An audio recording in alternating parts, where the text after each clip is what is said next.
for you, actually. It's Spooky Scary Sunday. Where you been? You're kind of late this week. What? You look confused. Have you been paying attention to the news? Our plan went off without a hitch. Edward has been arrested.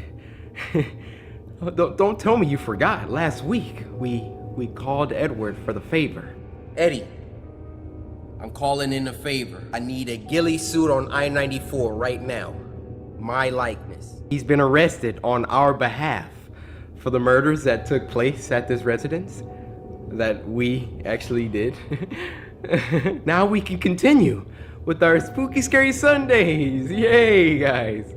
Yay, with no concern or worry that the cops will be onto us or mess with us any further. Slice that like button if you're excited. Yeah.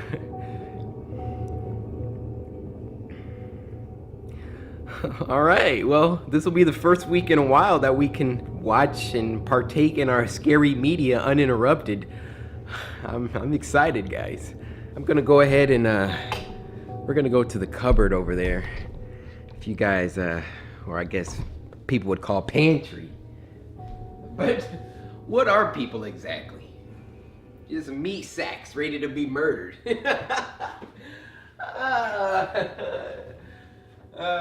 You did slice that like button, right? Alright, get your snacks. I'll meet you upstairs.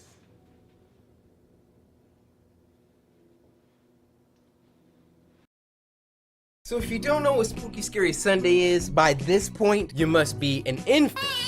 Or you just subscribed 10 minutes ago, in which case, I appreciate you. Spooky Scary Sunday is the show where every Sunday, the samurai come together as a community. We sit back, grab some snacks, and watch some scary videos sent in by you guys via Twitter using the hashtag Spooky Scary Sunday. If your video gets picked, you get a shout out. It works every time. So grab some snacks, go ahead and grab you a, I don't know, chewy bar, maybe a Hot Pocket and a, I don't know, Hawaiian Punch. So with all that being said, first video.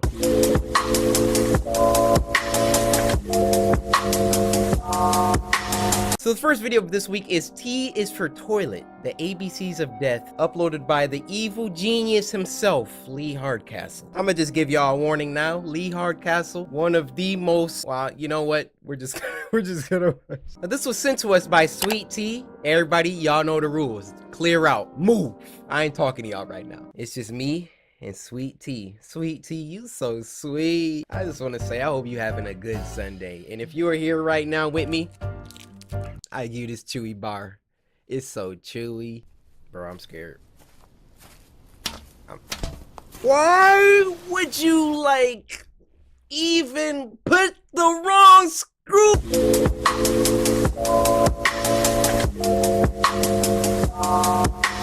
I guess my boy got what was coming to him for what he did to them hamsters. The next one is called Afternoon Class, animation short film, uploaded by Osro. Now this was sent to us by Master Yuki, who creepily said, "Oh, you enjoy your sleep tonight." So I don't know if that's like a message or if that's like a foreshadowing. You got cameras in my house, Yuki?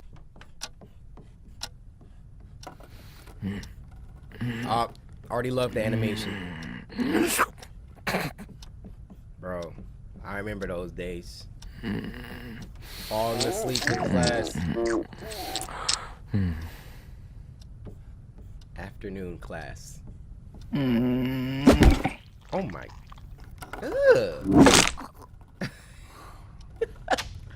How the whole class knocked out? Why is the teacher not even talking? No.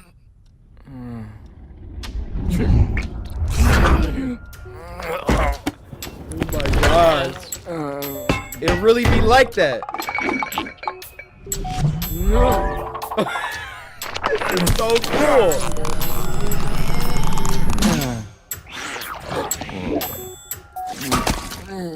Oh my gosh.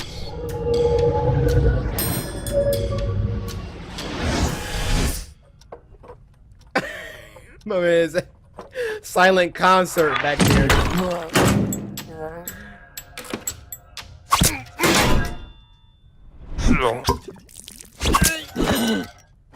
Bro, he's really stabbing himself?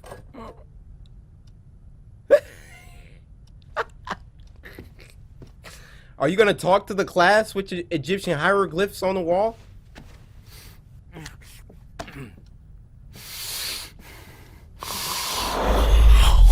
Dude, he's losing it, man.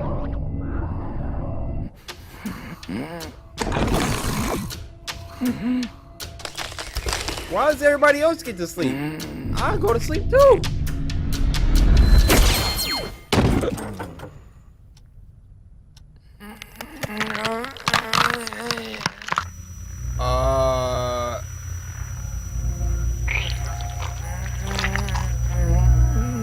The heck?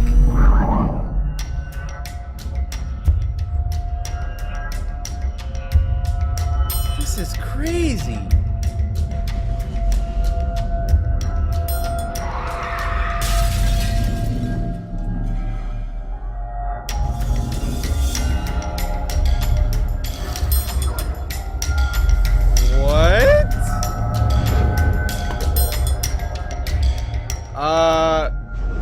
I hope this is like a dream, because he's like assaulting people.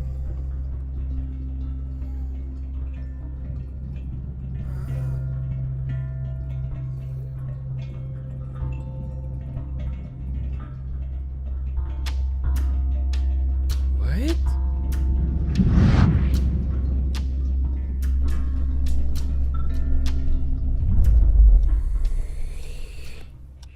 Okay.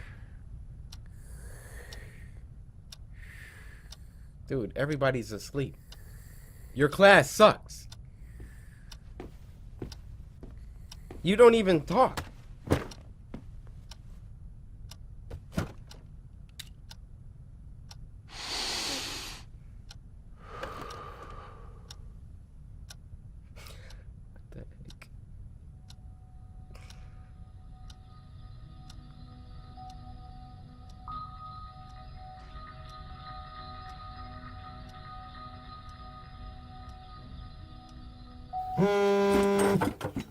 Okay, that was a nice little break from the spooky, I guess. Animation was really good. So, Yuki, you can get a pass for that one. But this is Spooky Scary Sundays.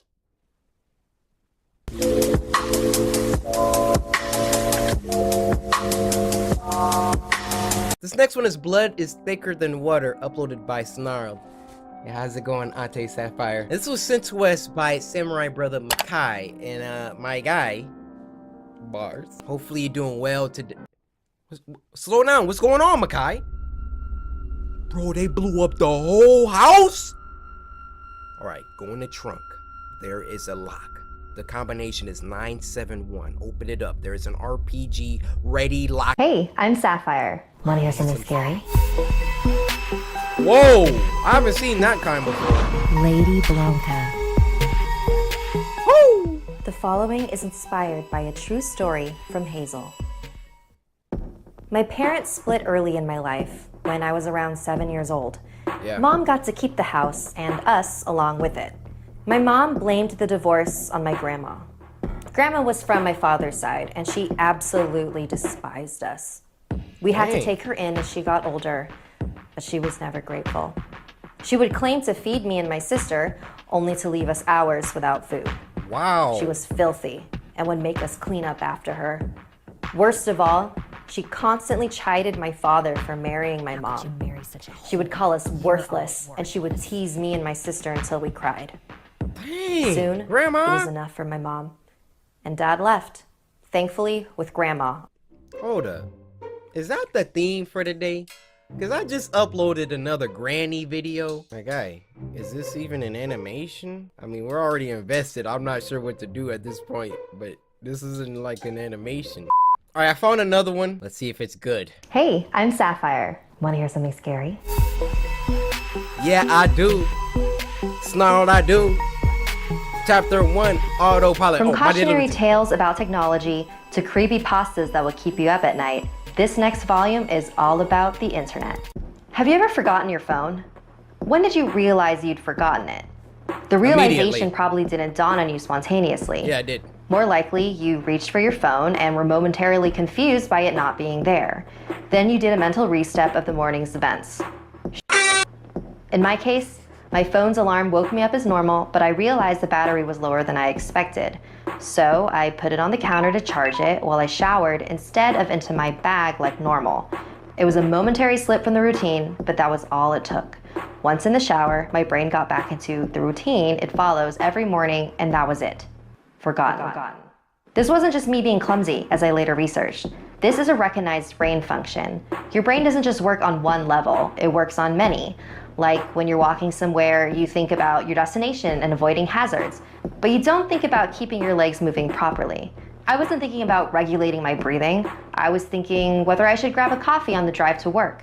I wasn't thinking about moving my breakfast through my intestines. I was wondering whether I'd finish on time to pick up my daughter Emily from daycare after work or get stuck with another late fee. This is the thing. There's a level of your brain that just deals with the routine so that the rest of the brain can think about other things. Most people call it autopilot, but there's danger there. If you have a break in your routine, your ability to remember and account for the break is only as good as your ability to stop your brain going into routine mode. But I didn't stop my brain entering routine mode. I got in the shower as normal, routine started, exception forgotten, autopilot engaged. I showered, I shaved, the radio forecast amazing weather. I gave Emily her breakfast and loaded her into the car. She was so adorable that morning. She complained about the bad sun blinding her, saying it stopped her having a little sleep on the way to daycare. That was the routine. It didn't matter that my phone was on the counter, charging silently. My brain was in the routine, and in the routine, my phone was in my bag. This is why I forgot my phone. Not clumsiness, not negligence, nothing more than my brain entering routine mode and overriding the exception. Autopilot engaged. I left for work. It's a swelteringly hot day already. The bad sun had been burning since before my traitorously absent phone woke me. The steering wheel was burning hot to the touch when I sat down. I heard Emily shift over behind my driver's seat to get out of the glare. But I got to work, submitted the report, attended the morning meeting. It's not until I took a quick coffee break and reached for my phone that the illusion shattered. I did a mental restep. Dang. I remembered the dying battery. I remembered plugging it into the wall. I remembered leaving it there. My phone was on the counter. Autopilot disengaged. Again, therein lies the danger. Until you have that moment, the moment you reach for your phone and shatter the illusion, that part of the brain is still in routine mode. The day continued to bake. The morning haze gave way to the relentless fever heat of the afternoon. People swapped coffees for iced smoothies, jackets discarded, sleeves rolled up, ties loosened, brows mopped. The park slowly filled with sunbathers and barbecues. Window frames threatened to warp. The thermometer continued to swell. Thankfully, the offices were air-conditioned. Still cursing myself for forgetting my phone, I drove home. The day's heat had baked the inside of the car, releasing a horrible smell from somewhere. When I arrived on the driveway, the stones crunching comfortingly under my tires, my wife greeted me at the door. "Where's Emily?" As if the phone wasn't bad enough. After everything, I'd left Emily at the daycare after all. I immediately sped back there and started practicing my excuses, wondering vainly if I could charm my way out of a late fee. I saw a piece of paper stuck to the door. "Due to vandalism overnight, please use side door. Today only." Overnight? What? The door was fine this morning. I froze. My knees shook. Vandals. A change in the routine. My phone was on the counter. I hadn't been here this morning. My phone was on the counter. I'd driven past because I was drinking my coffee. I'd not dropped Emily off. My phone was on the counter. She'd moved her seat. I hadn't seen her in the mirror. My phone was on the counter. She'd fallen asleep out of the bad sun. She didn't speak when I drove past her daycare. My phone was on the counter. She changed the routine. My phone was on the counter. She changed the routine and I'd forgotten to drop her off. My phone was on the counter. 9 hours. That car. That baking sun. No water. No power. No help. No help. Heat. A steering wheel too hot to touch. That smell. I walked to the car door. Numb. Shock. I opened the door. My phone was on the counter and my daughter was dead. Autopilot disengaged.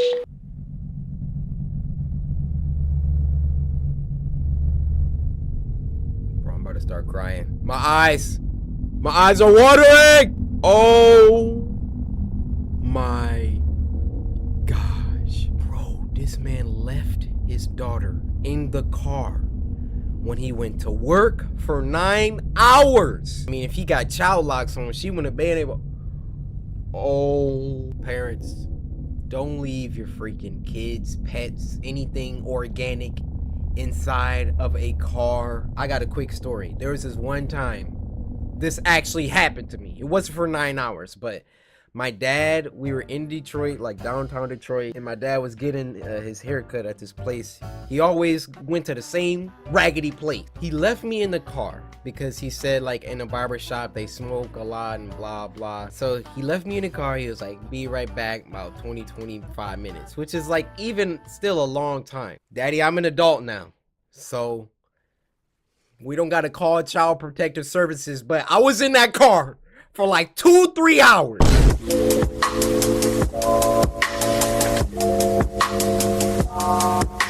Now this last one's pretty long. It's called Vexed, uploaded by Glass Cabin Films. Now this was sent to us by It's Miracle, and I just want to say you are a miracle to the world. We are so blessed to have you, if you're a good person, that is. Miracle, I will find you. Because with a name like that, you better be doing the good work. If not, I'm gonna put you in the dirt. Glass Cabin Films. This is Puppet Combo? No, I'm not trying to watch. Please, no. Somebody. Oh my god. Why are you doing this? Please, no. Ah! Help me. What is happening? Somebody. We jumping right into the action.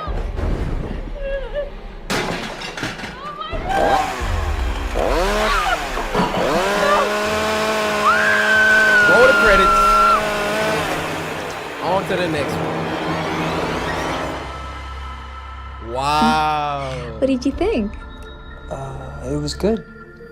Are you on Instagram? No, Yes, you I are. was just checking in. You You weren't freaking watching, bum. were you?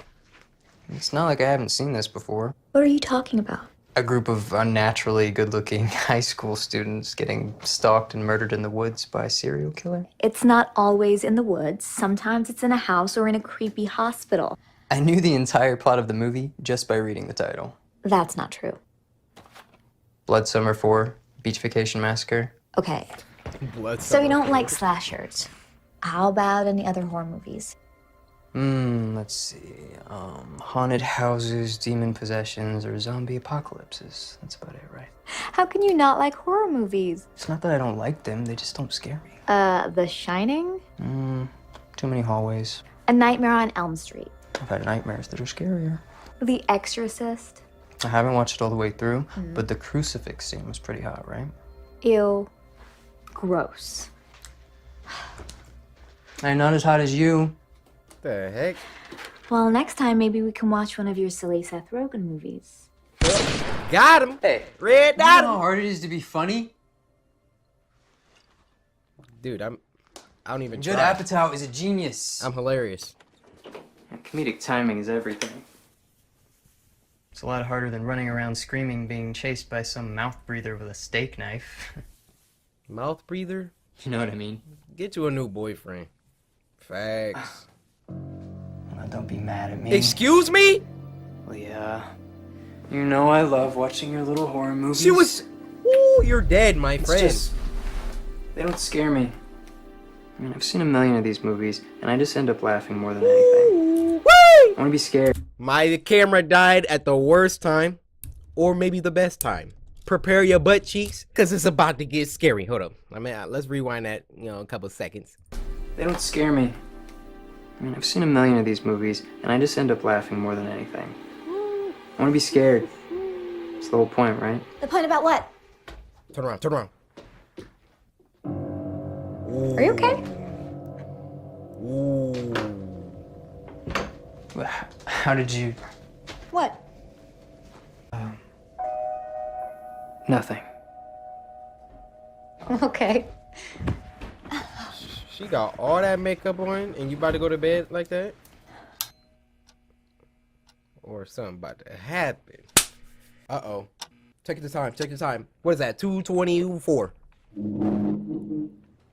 Times is always important in scary stuff. Babe, wake up.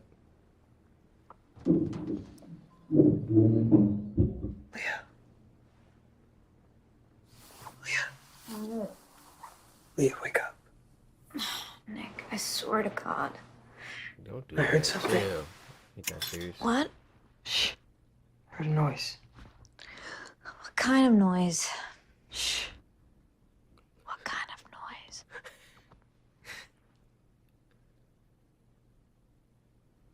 I don't hear anything. Reach for the heater. What is that? I don't know.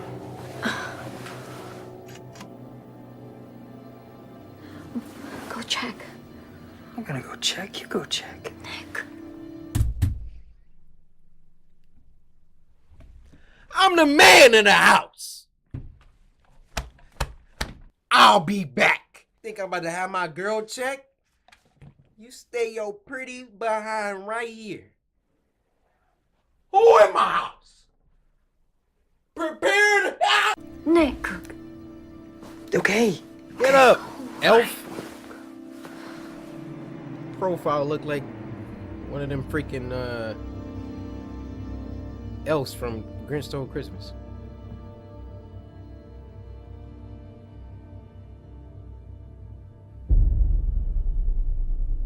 Dude, you're unarmed. That was your first mistake. What are you gonna do if there's an intruder?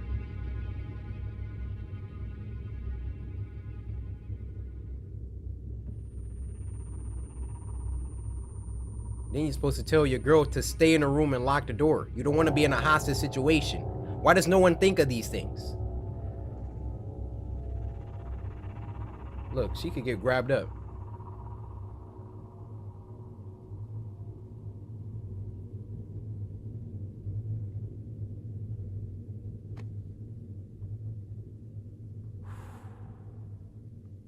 Somebody, oh my gosh.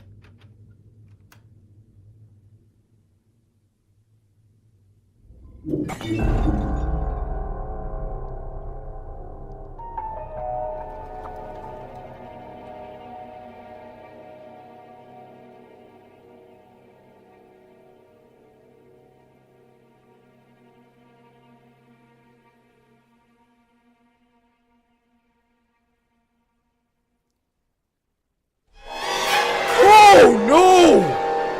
What are you gonna do? What are you gonna do? You don't have a weapon. Look at him. I don't know. You should have been ready with the heater. I would have hit that corner like this. Woo! Woo! Oh my God. What are we doing? Get that chair, hurry. Quick. Who are they? What do they want? What do you want? Leah, calm down, okay? Calm down! Call the cops. Stop yelling! It's not working. What? Your password is not working. Oh, I changed it. It's 5221. What? 5221. Oh, because he No, got I heard you, got but why other did you girls. change your password? Leah, we don't have time for this. Just call the cops. Leah! Leah! Leah! Leah! All right, they got Leah! teleportation powers confirmed. Leah!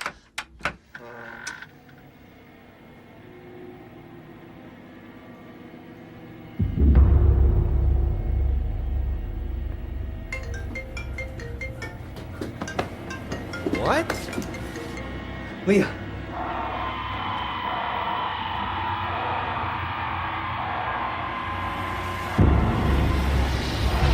Oh, he having a nightmare. Oh, God. No! No! No! Whoa, whoa, whoa, whoa there! Whoa! What happened? You okay?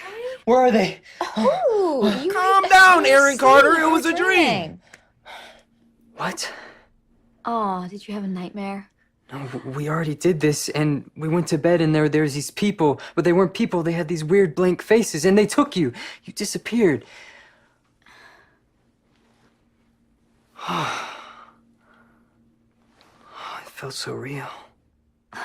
Nick, baby, it's okay. You were dreaming. God, I've never seen you so scared.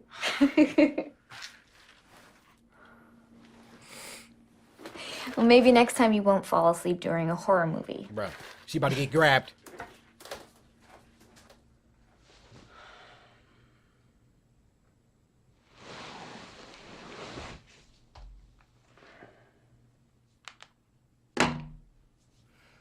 Well, we know it's not over.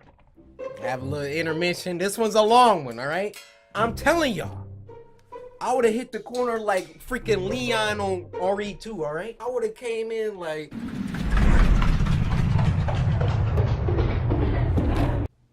Your girl mighty quiet in there. Stupid.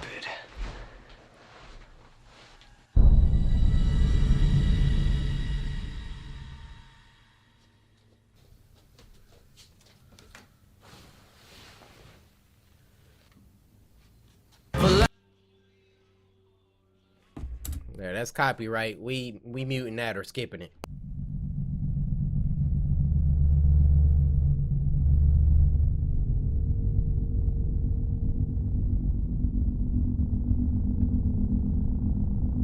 Oh!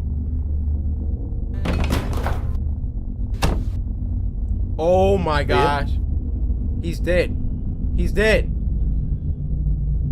How was her junk that loud with no speaker?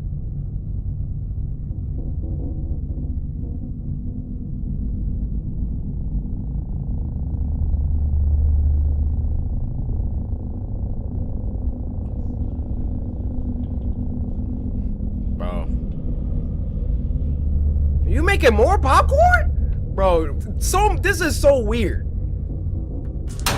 Ooh! Woo! Turn that bull crap off.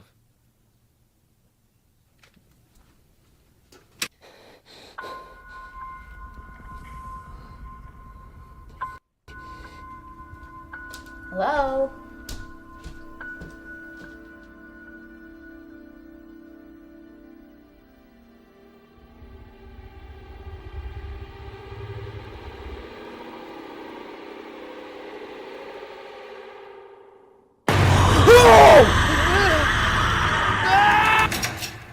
Nick?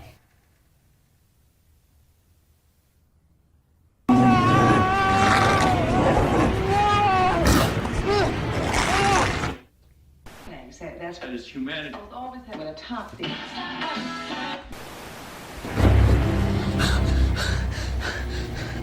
Where the heck is he at?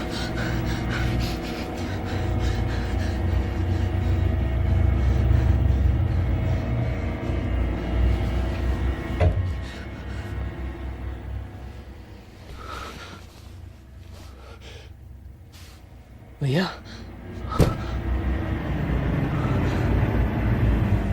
Nick? Leah, what's going on? What is this? What's happening? Oh my god. I don't understand. You gotta help me, okay? I don't know what's going on. Please. Oh, you're in the... I'm scared, okay? Get out of there! No! No, no, no! Nick!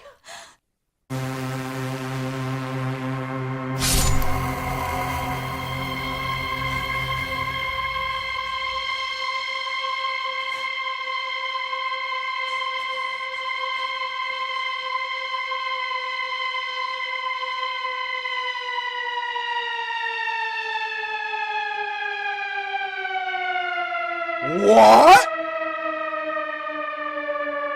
Oh, you got a little oil on your lip.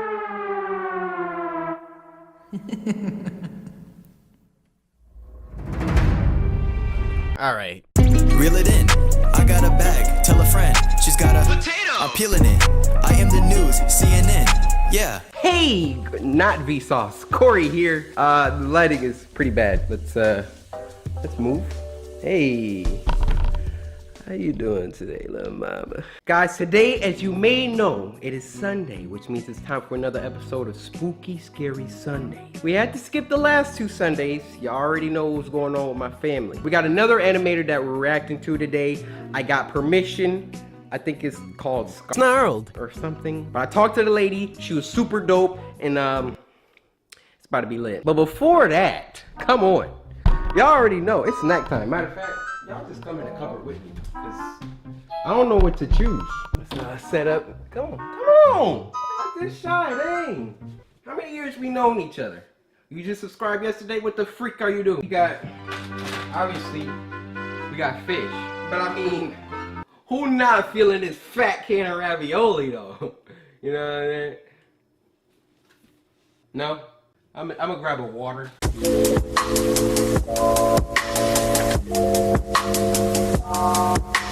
Okay, the first story is Babysitter's Worst Clown Nightmare. Now, this story was actually recommended by the creator herself. Snarled, I'm a big fan. We talked on Twitter, remember? Momo, you ready for this? I hope this leaf is your ear.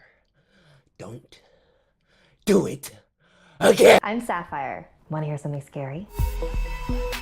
Hey. So a few years ago... Whoa! An animator revealing their true look-alike? I mean, what? Identity?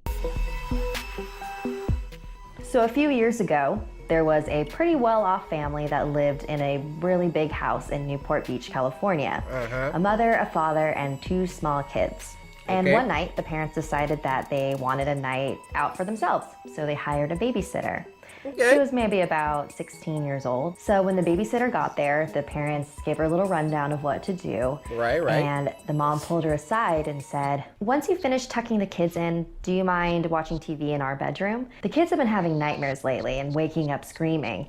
And our room is right next to theirs, and so it's a lot easier to get to them. Yeah, sure, I can do that. So the babysitter... No.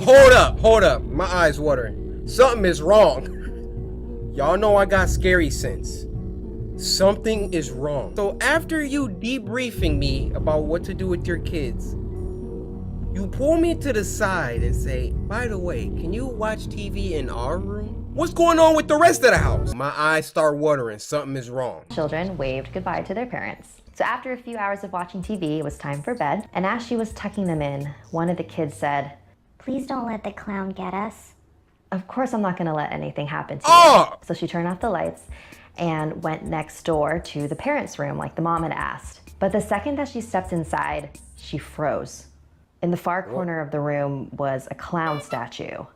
Just a really lifelike, detailed, creepy statue. No wonder these kids have been having nightmares, she thought to herself. So she went and sat on the bed and tried to watch some TV. That thing just staring at you. Looking over at the statue. Was the statue looking at me like that before? It was way too creepy for her, so she decided to go downstairs to the living room and watch TV there until the parents came back. So she's watching some TV for a while, and then her phone rings, and it's the parents just checking in. Hey, we're on our way home. Just wanted to check in and see how things are going. Everything's great. The kids are all asleep and in bed. I hope it's okay, but I decided to watch TV downstairs instead. Your statue was really creeping me out. I'm sorry, what statue? I'm sorry, what statue? I'm sorry, what statue? Look at my headphones. Are you kidding me? That was a real clown midget. My dude was just in the corner like this. Move the chair. He was in the corner like...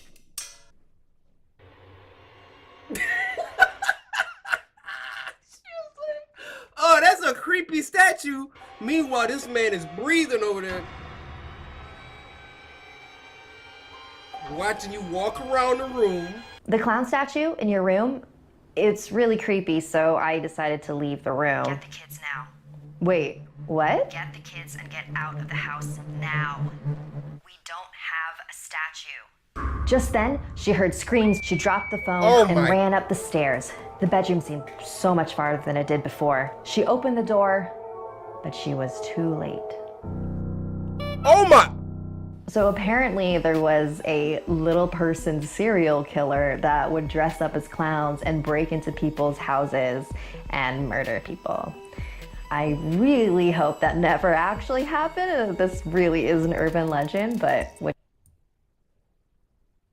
Oh, this ain't llama arts on this channel. People be getting bodied at the end of the story. Sapphire, why'd you send this to me? Now I'm about to be... Y'all heard the story. This goes to all my parents samurai out there. If your kids is telling you it's a clown running around in a little clown suit, they might be telling the truth.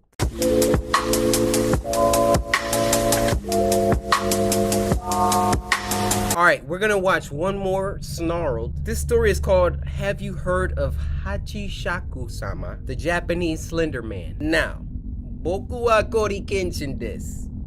Nihongo ga hanaseru yo. Soshite, boku wa kuroi. Ima, scary story kiku. There's something dangerous abducting children in this area. Hey, I'm Sapphire. What? Want to hear something scary? Yo, I like her little intros. Hey, I'm Sapphire. Want to hear something scary? What you're saying is I'm not as good at it. Hey, my name's Corey. Want to twerk in my... Hey. Hey. Hey. Hey. You've heard of the Slender Man, but have you heard of the tall, slender woman? This next chapter is a Japanese urban legend called Hachishaku-sama, which means 8 feet tall. Dang! My grandparents lived in a small village in Japan. Every summer, my parents would take me there on holiday to visit them. The last time I saw them was the summer when I was 8 years old. My grandparents were inside the house and I was playing by myself outside in the backyard. I heard a strange sound.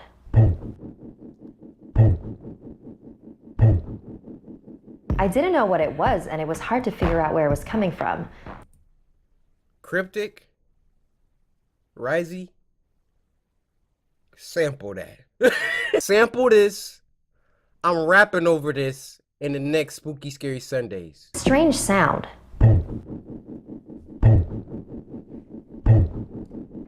I didn't know what it was, and it was hard to figure out where it was coming from. I was looking around, searching for the source of the noise, when I noticed something on top of the tall hedges that enclosed the backyard. Okay. It was a straw hat. It wasn't resting on the hedge, it was behind it. Oh. That's where the sound was coming from. Then That means the it's hat standing. began to move. It stopped at a small gap in the hedge, Oh! and I could see a face peering Oh, through it. heck. It was a woman, but the hedges were high, almost 8 feet tall. I was surprised at how tall the woman was.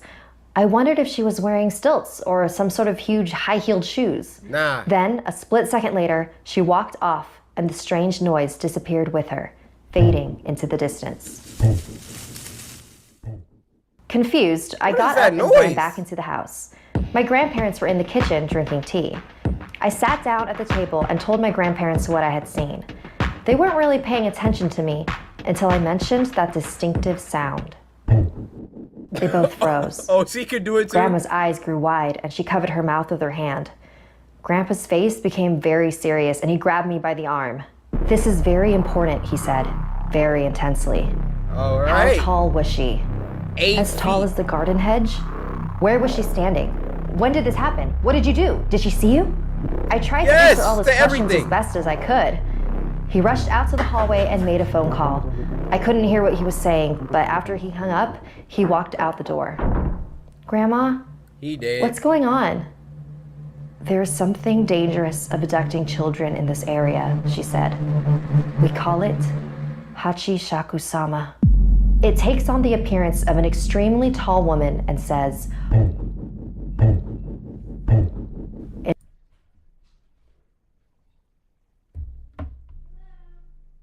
Hey, you know I'm listening to a scary story right now. You scared the freak out of me. My sister freaking breaking into my house. What's going on? What are you doing? I'll record. Whose car is that? Huh? Whose car is out front? It's a car out front? Did I interrupt you? Yeah. That's how I had to press pause. I was like, back to the Hachishaku-sama. Hachi means 8, by the way. 8. 8 foot tall. Oh my gosh, how did I just realize that? in a deep voice.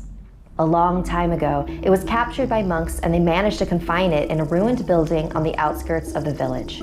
They trapped it using 4 jizo, small religious statues that they placed at the north, south, east, and west of the ruins so that it could not escape. But somehow, it did. The last time it appeared was 15 years ago. My grandmother said that anyone who saw it was destined to die within a few days. It all sounded so crazy. I wasn't sure what to believe. Just then, my grandpa came back, but with an old woman who called herself Kenshin. They took me upstairs to my bedroom and began covering the windows with newspaper, with ancient runes written all over them. Kenshin placed small bowls of salt in all 4 corners of the room and a small Buddha figure in the center. Give me the protection. Soon the sun will be setting, so listen carefully. You must stay in this room until 7:30 tomorrow morning. Do not open this door for any reason. She placed... You know I got a question right off jump. Where am I supposed to pee I might have to get a bucket. Just a bucket in my hands. Not even to use the restroom. My grandparents and Kason left the room, and I locked the door after them. I couldn't believe what was happening. Yeah. Was I really going to die in a few days? I turned on the TV to try to take my mind off everything, and eventually fell asleep. I was awakened around 1 a.m. by a tapping sound on the window. No. It's probably just a tree or something, I told myself. Then came a knock on the door, and I heard my grandpa's voice. Are you okay in there? If you're scared, I can come keep you company. Hearing his voice was such a relief that without thinking, I rushed over to the door. But something didn't feel right. Yeah. I looked at the bowls of salt in the room. All 4 of them had turned black. And then I heard the sound again. Bro, this is creepy. The tapping on the window continued. I knelt in front of the Buddha and began to pray. I was so terrified and caught up in my chanting that I didn't realize the sounds had stopped. I checked my watch. It was 7:30 a.m. Carefully, I opened the door and ran to my grandparents. We all got in a van and headed straight for the airport. Apparently, there were others who had escaped the grasp of... No. I would have waited till at least noon. Hachisaku-sama, as long as they never stepped foot in Japan again. So 2 years ago, when my grandpa got sick, he refused to let me visit him. He even left strict instructions in his will to not let me attend his funeral. I couldn't believe that this creature prevented me from saying goodbye to him. So when my grandma called a few days ago to tell me she had been diagnosed with cancer, I wasn't gonna let her stop me from visiting. It's been 10 years, Grandma, and nothing has happened to me. We don't even know if this thing is real. I'm not gonna let it stop me from seeing you. If you say so, dear. I love you, Grandma. I'll see you soon.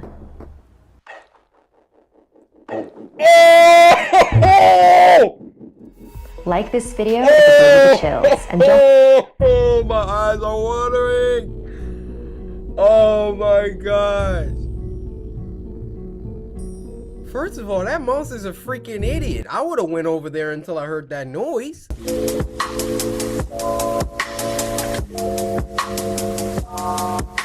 All right, so I told you guys in order to send me scary stories for Spooky Scary Sunday to go on Twitter, hashtag SSS, Spooky Scary Sunday, at me, at Coryxkenshin, and then drop the link to the story. First ever samurai recommendation comes from Wolf of Fry with a story called Who's Hungry?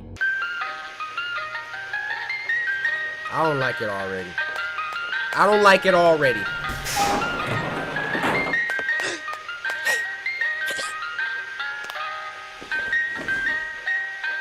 Hey, look at the arm! Hey! You're gonna regret that.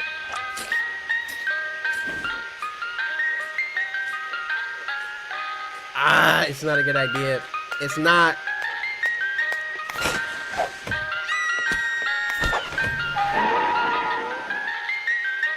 Yeah, done. David Act. I'm a big fan. Please don't copyright strike me. Video will be linked in the description. So these kids.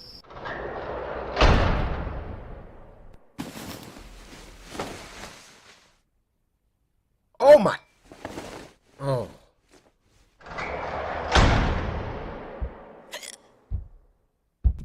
Where's her brother?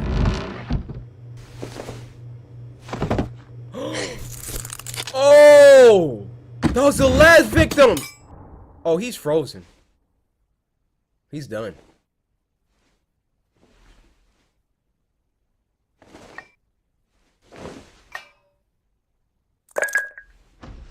What's he doing with it? Oh! Blended him!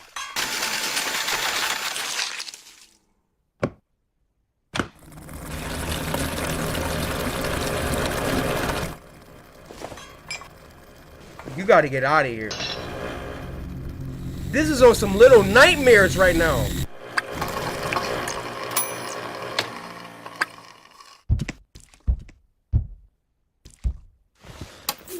Why is he so freaking gigantic compared to them?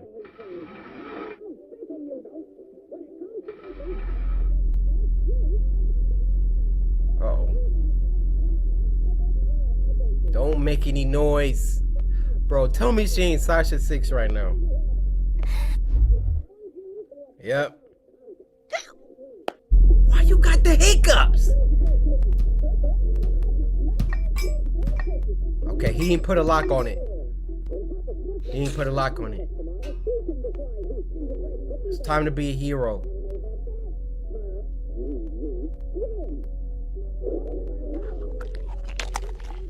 He literally eats kids. We need a distraction. Nope. Don't wake up. Don't wake up. Oh, she's going for the kill.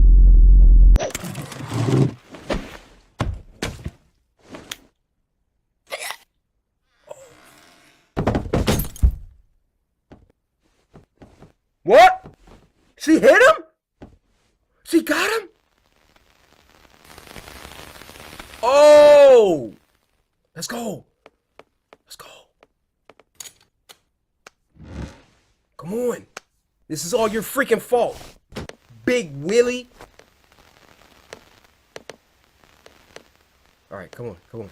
Are you kidding me? Again? I have no...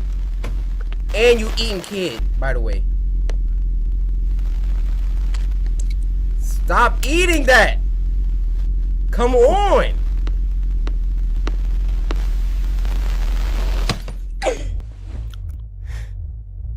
Oh.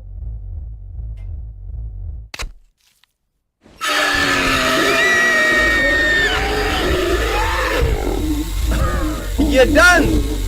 You're done. It's all freaking... Oh, got him. Red got him. Oh my god! Bro, press it! Woo-hoo! Oh no! No! No! Let's go! Let's go! Woo! She is a savage!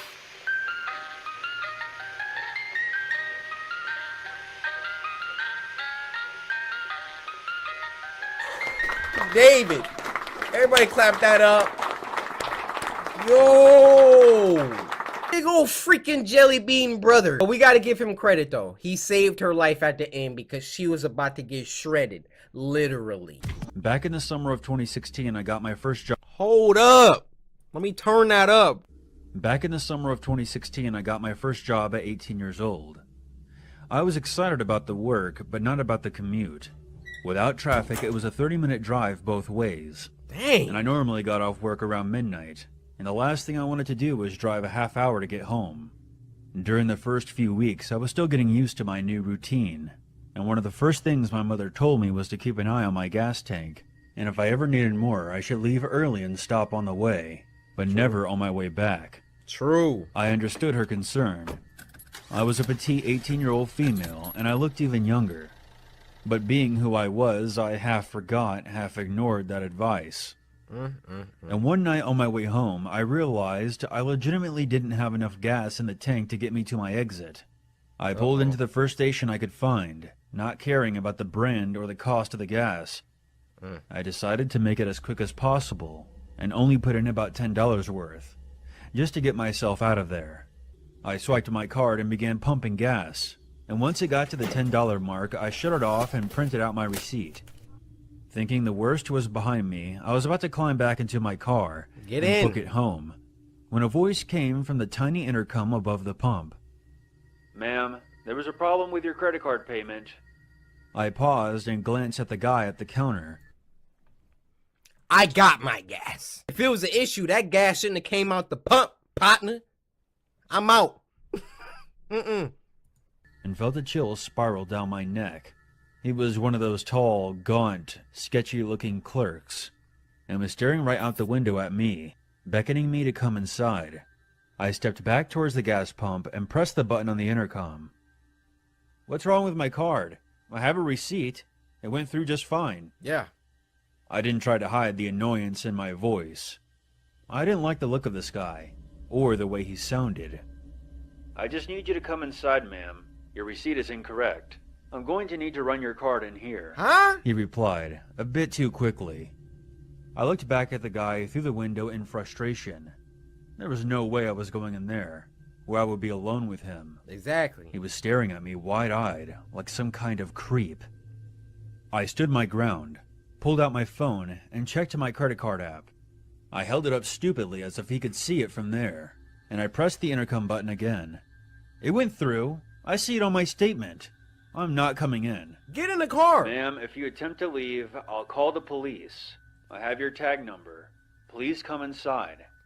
I'll I show then them my shouted at receipt. him from across the parking lot instead of pressing the intercom. Over $10 of gas, you're gonna call the cops? Fuck you. I'm leaving. I walked a few steps around my car and gave him the finger.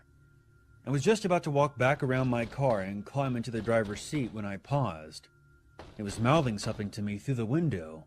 I would have ignored it, but he suddenly looked much more desperate than creepy. He kept beckoning me forward and calling out something that I couldn't hear through the window. I must have made a weird look, because 5 seconds later he slammed a piece of paper on the window where he had hastily written, "Guy in your car." Huh? Oh! Oh, she running in now. Inside the station, and once I was there, the clerk locked the door and told me to get down. He had his eyes on my car and had a gun in his hand. I squatted down behind the counter and watched the security cameras as a tall guy in sweatpants Time out. I want to call attention to the detail of the animation. We got Pocky, we got price tags, we got warning CCTV, we got employees restricted, we got lava soda. Kalar, we appreciate the attention to detail. Look at this. We got a Pringles. Amazing. I'm immersed. Well, I'm sorry for breaking y'all immersion, but sometimes you just gotta appreciate. I squatted down behind the counter and watched the security cameras as a tall guy in sweatpants and a windbreaker nudged my back door open, slid out quickly and jogged away into the night. Wow. I started freaking out. Turns out the clerk had noticed the guy hanging around the side of the building on the monitors. And as soon as I pulled in, he made a beeline for my car. He crouched down and opened the door, and slid himself inside as I was swiping my card, being careful not to close the door all the way behind him, so that I wouldn't hear anything. The clerk had noticed all of this on the camera. He did it to save her. What a legend! The clerk had noticed all of this on the camera, and immediately called the cops, who arrived a few minutes later. They searched the area and my car, but were not able to locate the guy, or anything that would lead back to him. The gas station clerk probably saved my life, because who knows what would have happened if I had driven off with that stranger in the back seat. I think the lesson here is obvious. It's not enough to be cautious. You have to stay alert as well. Be suspicious but not stupid. And always listen to your mom. Facts in the chat. Can I get a fax in the chat on that one? Yo, that was amazing. One patron.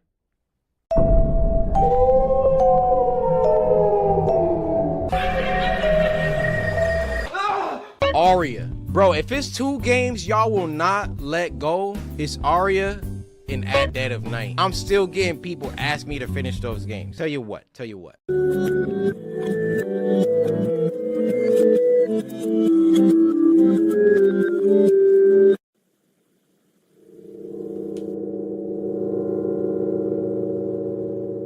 Hello, friends.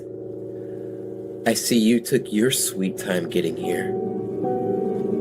It's Spooky Scary Sunday, and you're just now pulling up. And where are your snacks? Go get your snacks. I don't want to be upset with you today. I'm already very, very upset. As you can see, got my Get Your Ankles Broke tee. Coryxkenshin.com. Do not buy any merch that's not from Coryxkenshin.com. No merch unless it's from Coryxkenshin.com and your receipt says represent. T-Chip, I am issuing you a cease and desist on all Coryxkenshin campaigns that you are running.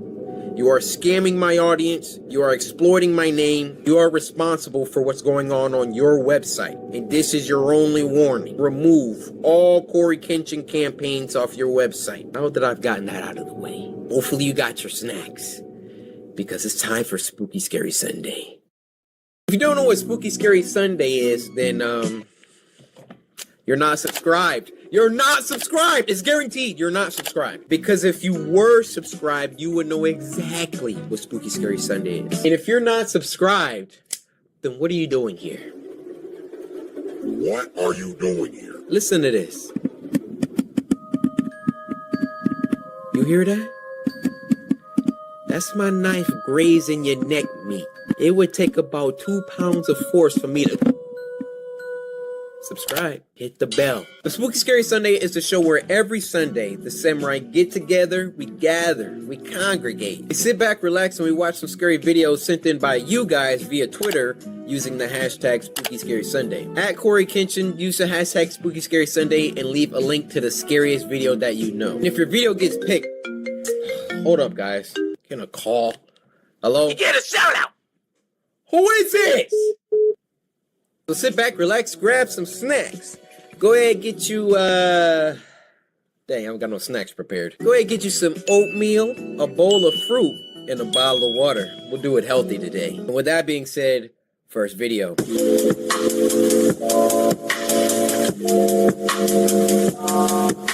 First video of this week, which was coincidentally just uploaded, is called Sunrise, and it was uploaded by the Twisted Genius himself, Me Canyon. Now this was sent to us by Space Cookie, who said this genuinely made me feel uncomfortable.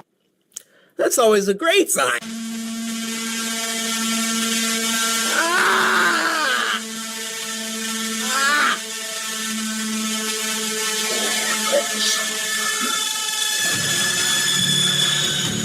What the freak is this? What is this?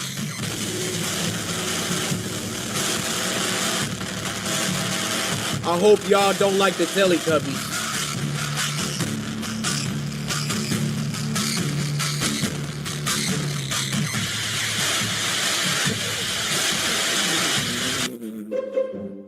Me, Canyon, I want to know, what goes through your mind when you're making these? I really think this dude just be sitting there like, Whose childhood can I ruin today?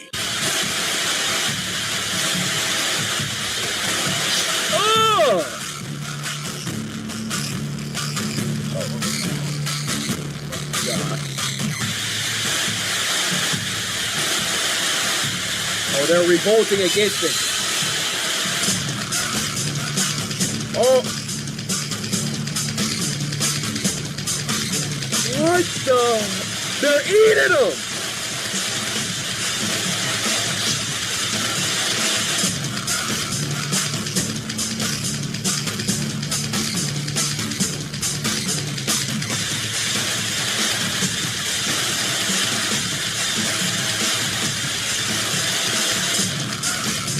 Remember the Teletubbies? This is them now. Feel old yet?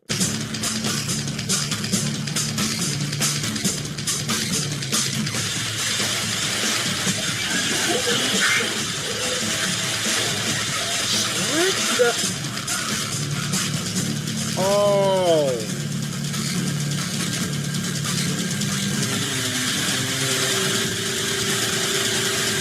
They escaped.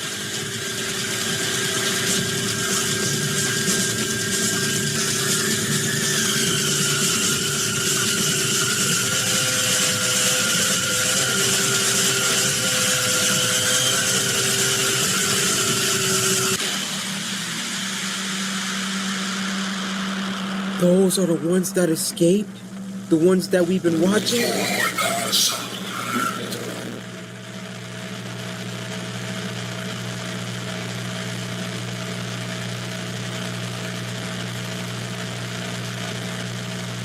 I feel like I need to take a shower after that. Did y'all see the letters on the For the Sun? Look, we got USX, EYM, BN, with your cryptic messages. Nah, I ain't want no part of. Round of applause, everyone. Round of applause. A spooky, scary Sunday on a Sunday? Who's on time now? Samurai. The person you are looking at is not who you think. Pay attention. Right there. Excuse me for the technical difficulties. Thank you for your patience.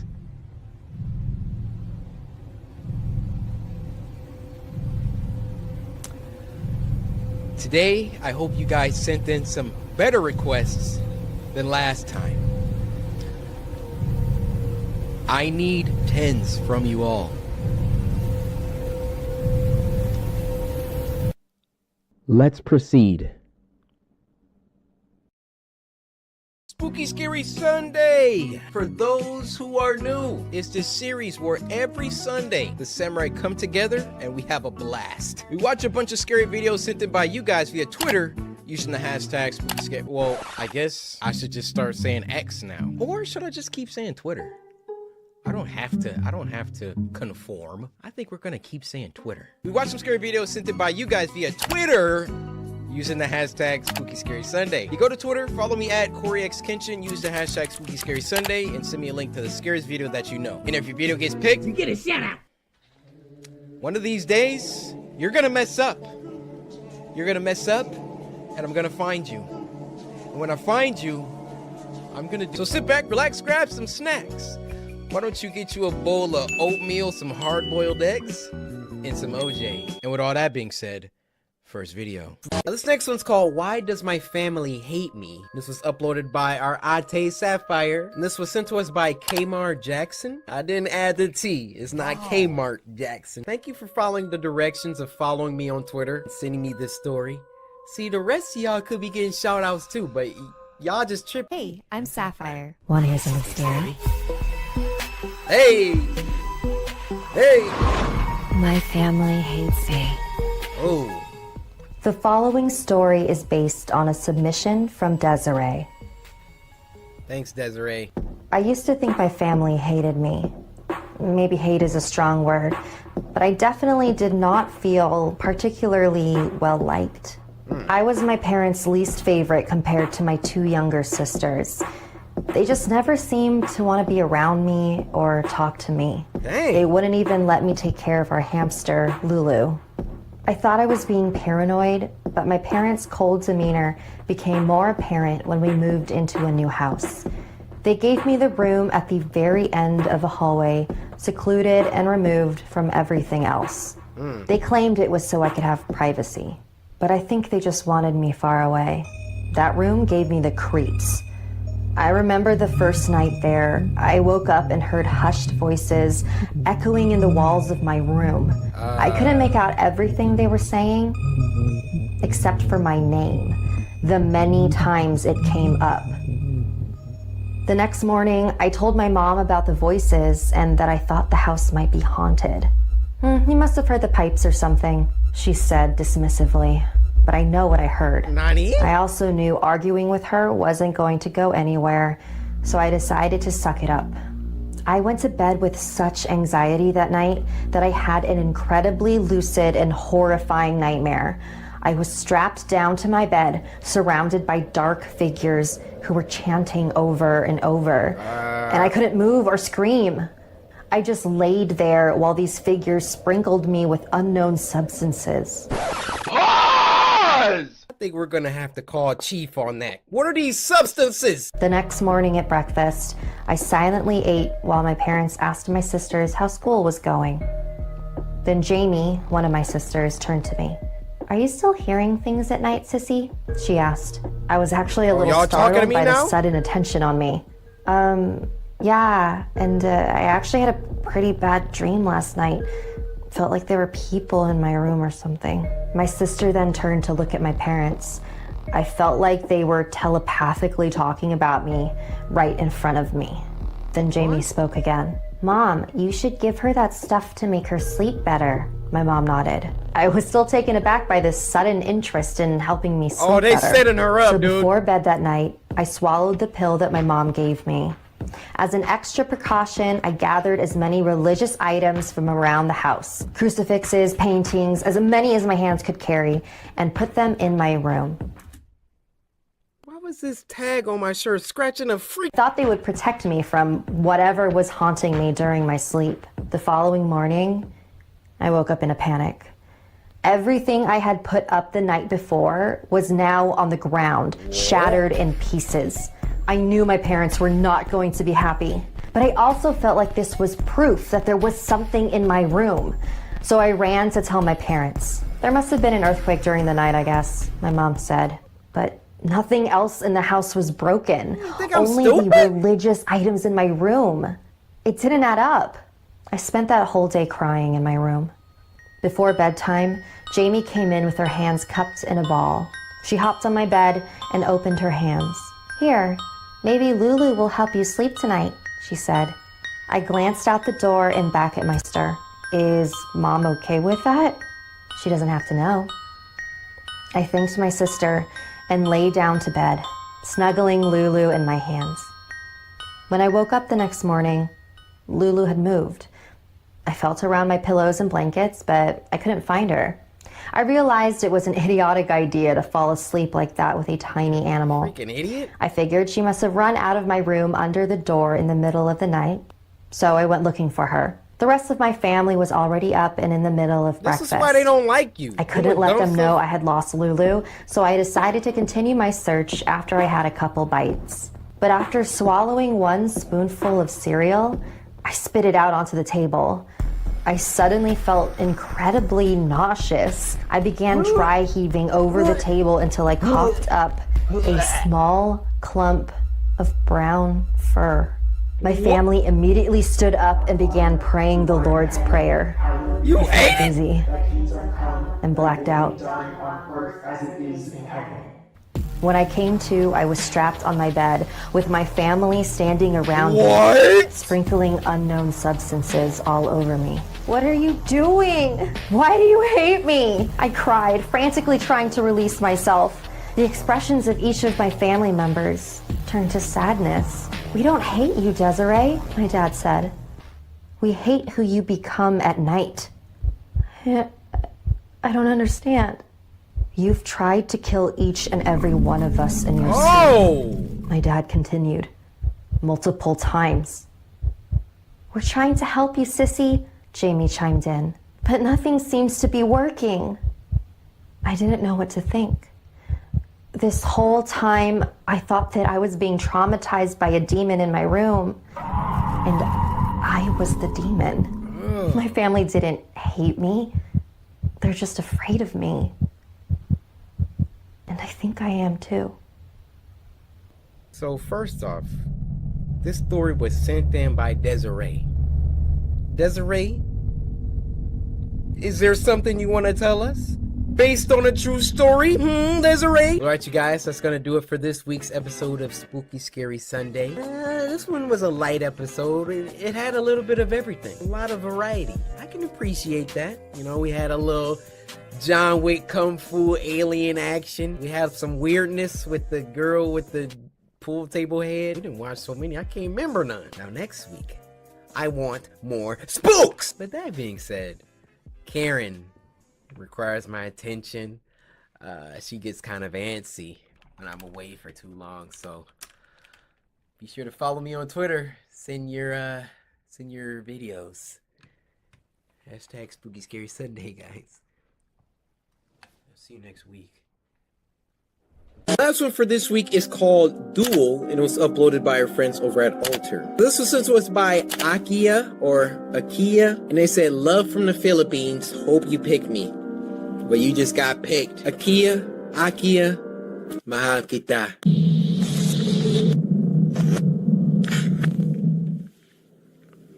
IPR Studios presents Duel. Whoa. Y'all ever eat a crayon when you were little?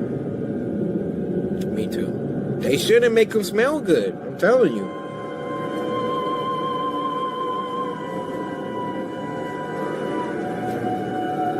It's about to be a full-length feature film.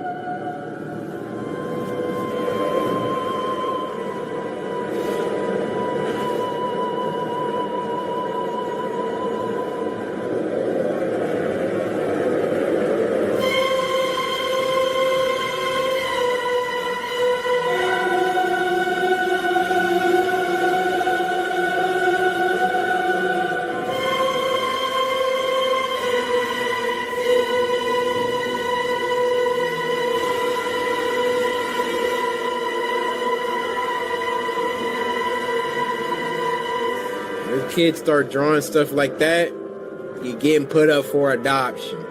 I'm not playing the games with you.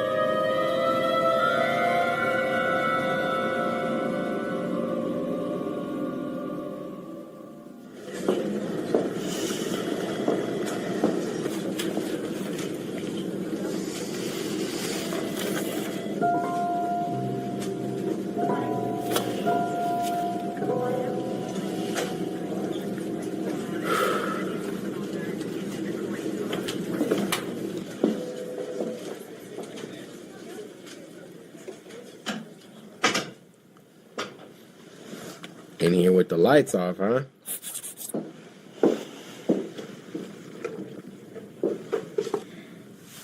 Hello, Jack. I'm Dr. Gabriel Grant.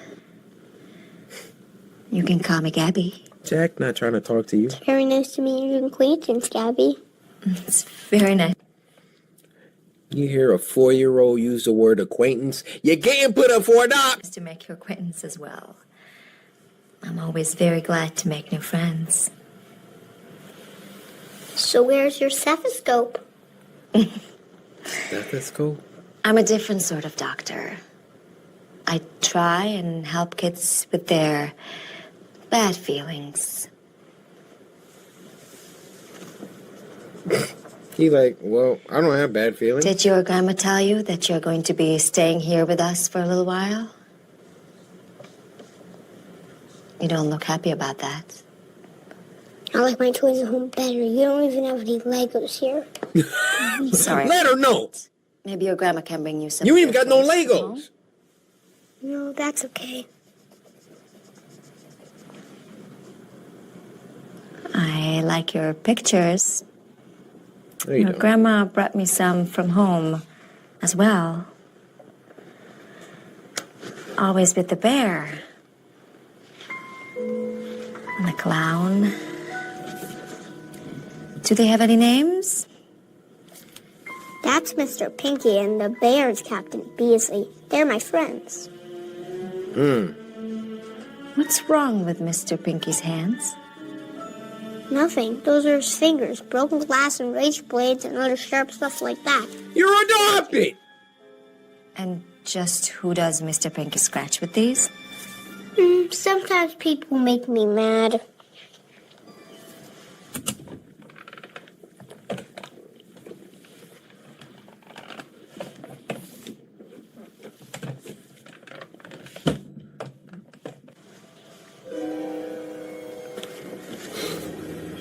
What? Kid blames this clown for doing this to his mom. And the neighbor's pit bull. No, the bear killed the dog. It was Captain, help me out here. Beasley. Captain Beasley. Yeah.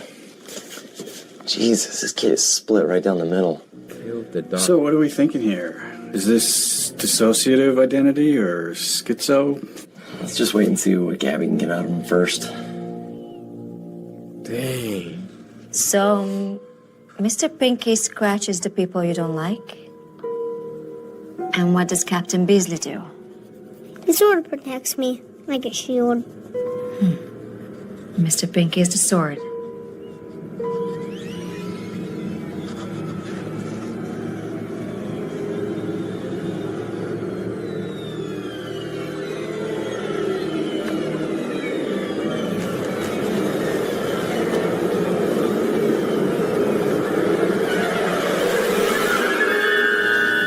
Don't worry. He likes you. He does? But he doesn't like those men hiding behind the mirror. Oh! They're not hiding, Jack. They're just... They're hiding. Kid doesn't miss a beat, does he? Jack, we need to talk about what happened to your mom. What you did to her. With the scissors. Jack? He's scribbling. He's scribbling! He's scribbling! Jack? Get out of there. Jack! I didn't do anything! What the f*** was that?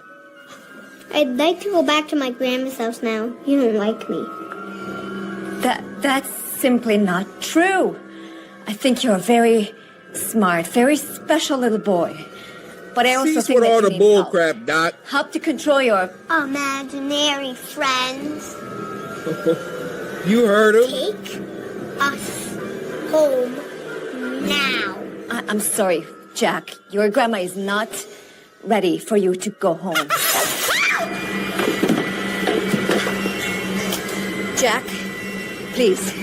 I need you to control your feelings right now. He did? Jack did that? Bruh, I would have been out of that Jesus room. Christ, the glass is red hot. Why is it so hot in here all of a sudden? Oh, y'all dead. Do you believe in telekinesis? Oh, come on, Doctor. You don't think this kid is...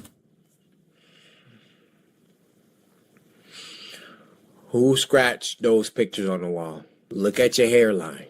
Your life is in disarray. If you're not gonna believe point-blank evidence, I have no sympathy for what's about to happen to you. He's doing this with his mind. How the hell do you explain what's going on? I mean, I'm about ready to call an exorcist. Well, what do we do? Do we go in there? Yeah, no, that's a good idea. Why don't you go? Oh, you don't believe in telekinesis? Please don't. Just go ahead.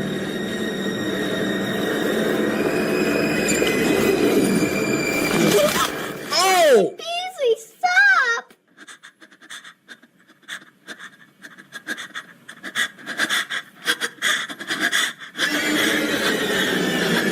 Oh my! He tried to warn you.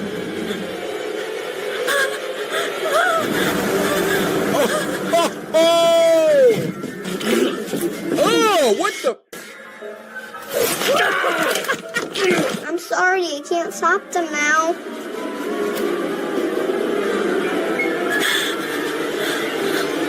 Now you're standing there with one arm.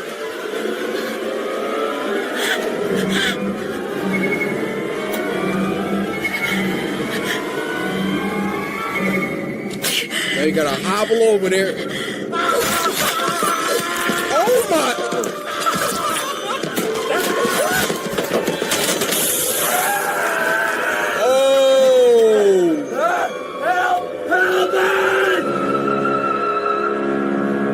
Ain't nobody coming. I don't know what you're walking so slow. Your feet still there.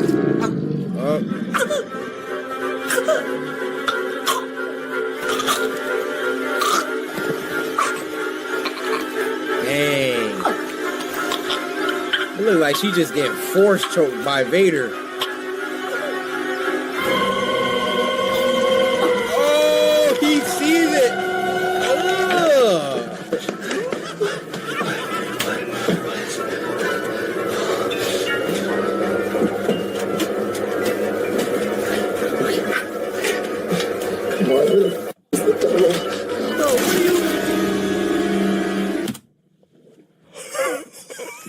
He actually folded her like an omelet. Now find my coat and take me home. It's like a Big Daddy from BioShock. Sucker, what is you trying to do? Use thermal vision?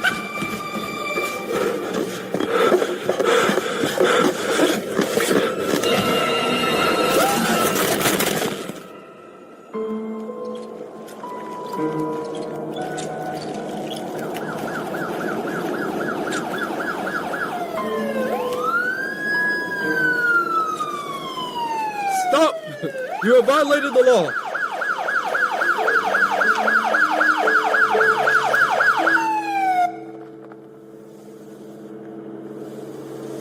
Got pulled over in a wheelchair. These cops is relentless.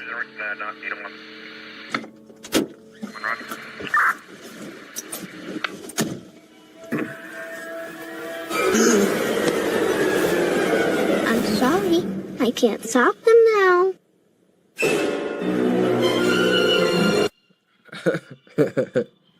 That one was straight. All right, you guys, that was a 10-week. It's literally nothing for me to say. Next week, I want y'all to do exactly what you did this week. Until then, Spooky Scary Sunday, right?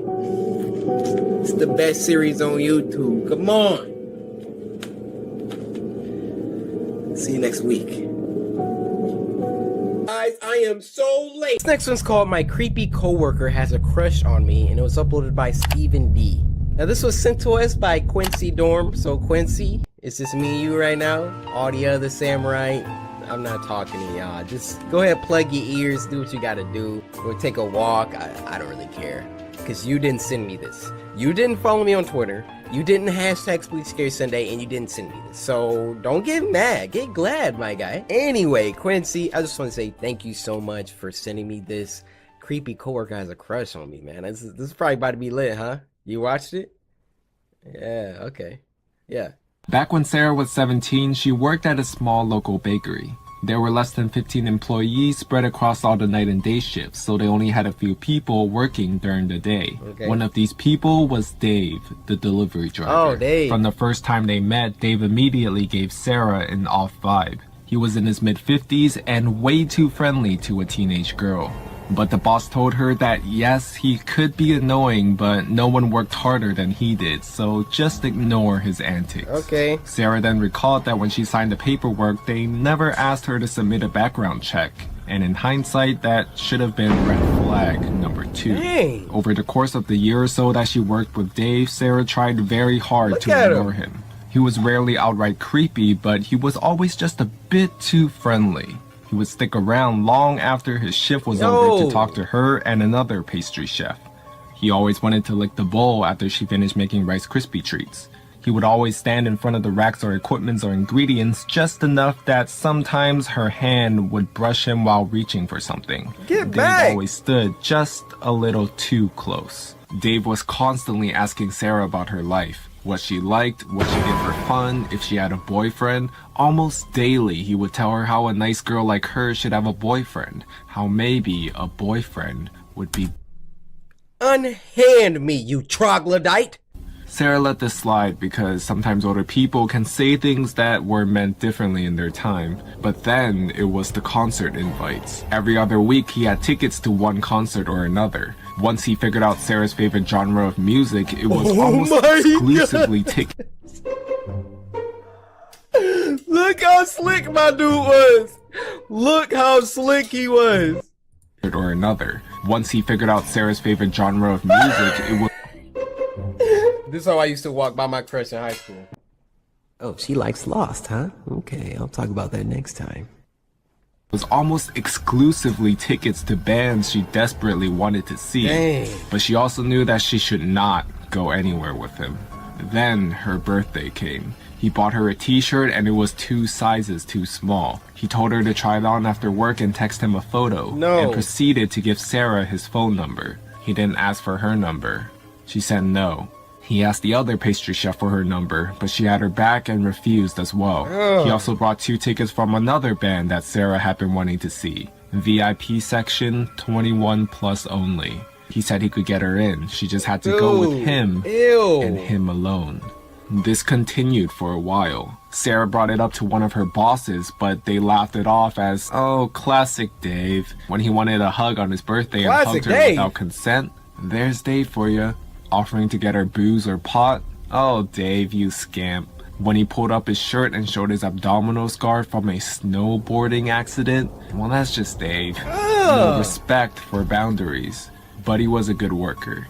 Sarah even considered having one of her big, strong male friends come in under the guise of being her boyfriend just to placate Dave.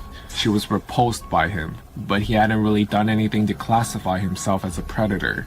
Besides asking for her number, he had never tried to straight up harass her, and besides the odd hug or two that she was too shy and afraid to refuse, he hadn't gotten super physical. Speak up! Then one day, Dave was gone.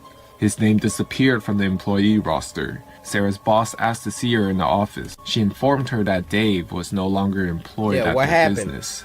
Dave had been fired. He was fired because Dave was a convicted sex offender. There's one count kidnapping a minor from the mid-90s and another count that she doesn't want to think about. They had never background checked him, and when they contacted a friend in the police department, they found out that Dave had been lying on lots of paperwork, hiding the fact that he was a convicted felon and not notifying anyone when he moved. Once they brought this information to the police department's attention, they had a few more charges to add. They found out because apparently he had been stalking and harassing one of the clients he delivered to. After his termination, Dave showed up to work one day. He had a weapon with him, but Sarah never found out what he had. They told him to leave or the police would be called, and he ended up leaving in handcuffs. Sarah was extremely relieved that she wasn't there that day. It's been a while since she worked at the bakery, but sometimes she still thinks about how badly things could have gotten had she gone to even one of those concerts with him. God, Now that we know, bro, the sound effects in this story. You put those sound effects to anything, it gets scary. Guys, this morning I went downstairs.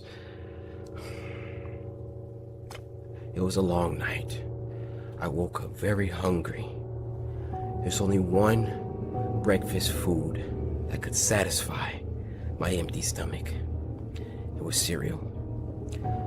I went to the pantry, grabbed a box. Grabbed a bowl with a spoon. Poured some Frosted Flakes into the bowl. They looked delicious. I went over to the fridge, grabbed a carton of milk. It was empty. This next one is called Peppa Pig Horror Movie Parody, and it was uploaded by The World Is Ending and I'm Late for Work. That's like the coolest YouTube channel name. Now this was sent to us by Bro, who said, "This vid kinda made me uncomfy, but I hope you see this." I'm definitely seeing it right now, and I can tell you just looking at the first frame of this video, I'm already uncomfortable. Close your mouth! I like this. It's very gross. I don't...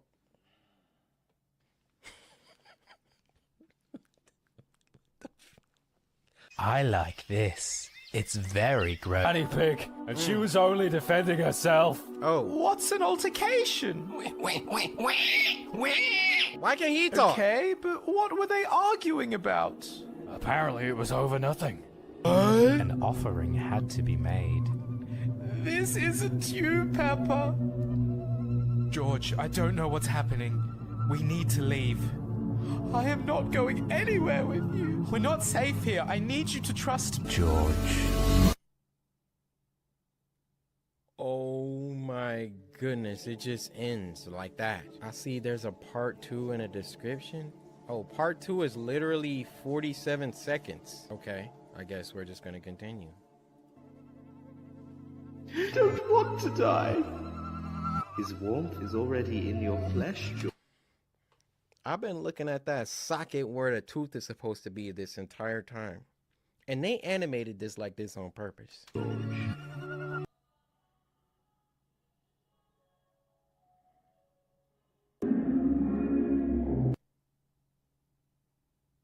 Yeah.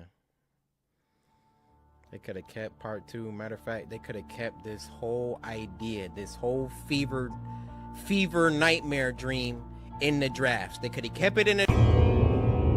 Hello, welcome to Spooky Scary Sunday. This is the 2021 Halloween edition, so please enjoy. We here at Kenshin Home Video and our subsidiary Local 78 wish you a happy Halloween. However, be on the lookout. Please listen to the following instructions to avoid death trouble tonight. 1. Trick or treat in groups. 2. Do not stay out too late. 3. Check all of your candy before you eat. 4. May your flash out. 5. Actually, stay inside. It would be better for your health. Thank you for listening. Pay attention. Pay attention. Pay attention. Pay.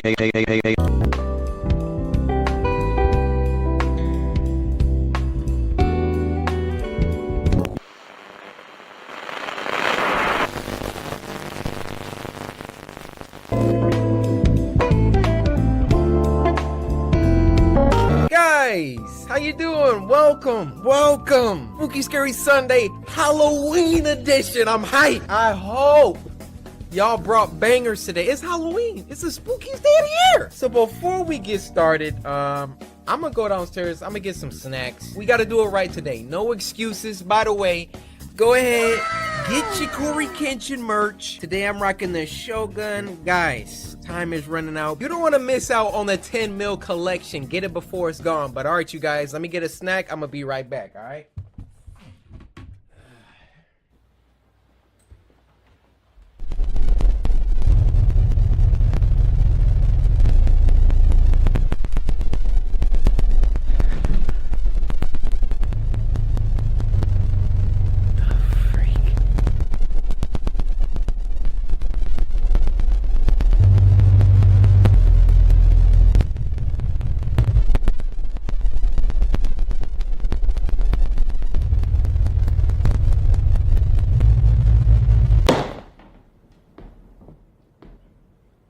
Look, I don't know who planted this schmuck right in my space, but the same thing that happened to him, this was gonna happen to you, alright?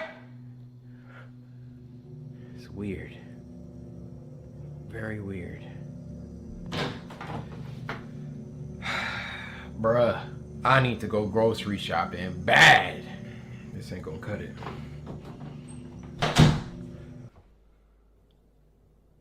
Freak is you looking at?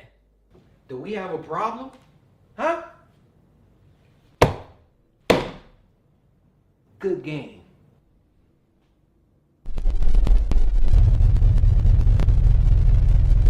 Alright guys, well, looks like I don't have any snacks, but hopefully you get yours ready. So, I guess I'll explain Spooky Scary Sunday.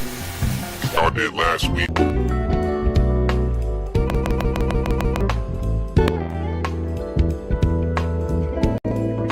Spooky Scary Sunday for the new folks around town. It's a show where every Sunday the samurai come together as the beautiful tribe that we are. We come together and we watch some scary videos sent in by you guys via Twitter using the hashtag Spooky Scary Sunday. You go to Twitter, follow me at Coryxkenshin, use the hashtag Spooky Scary Sunday, and leave a link to the scariest video that you know. And if your video gets picked, you get a shout out. So sit back, relax, grab some snacks. Y'all probably got a whole bunch of Halloween candy, which I got some dots, some Swedish fish, and probably some Mike and Ike's, huh? And with all that being said, first video comes from a Mr. Bridge, and he sends a story called The Sad Man by Jake Lava.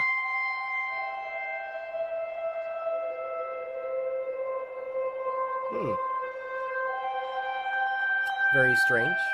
Snowing just like it is out. What the freak did you send me, Bridge? Oh, heck no. Why is he floating away? This doesn't make sense. What? Yo, I don't know who toes can do that. I don't think that's natural.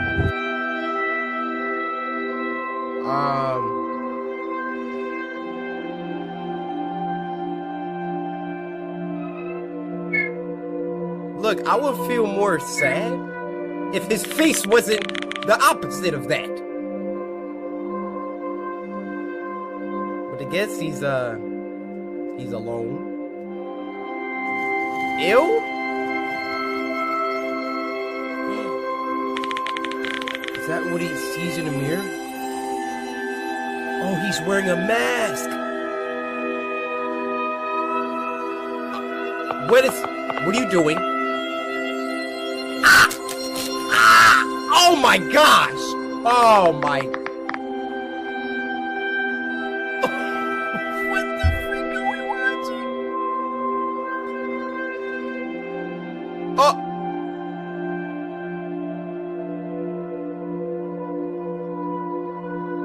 How did you get up like that, my boy? What are y'all sending me?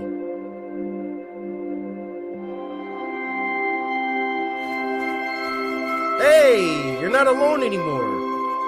There you go. This is a friend. Don't kill them.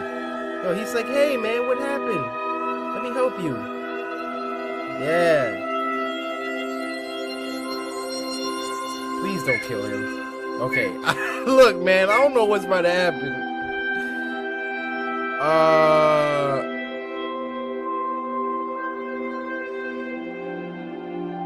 Is that a dead cat?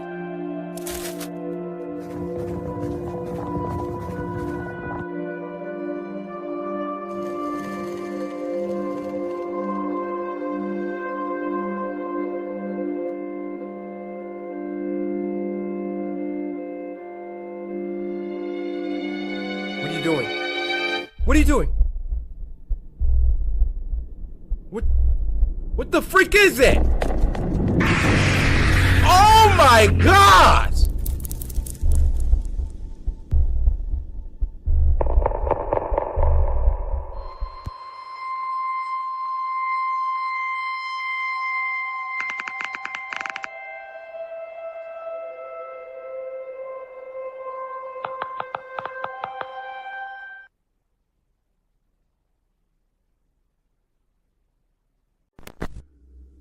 Back in the summer of 2016, I got my first job. Hold up! Let me turn that up. Back in the summer of 2016, I got my first job at 18 years old. I was excited about the work, but not about the commute.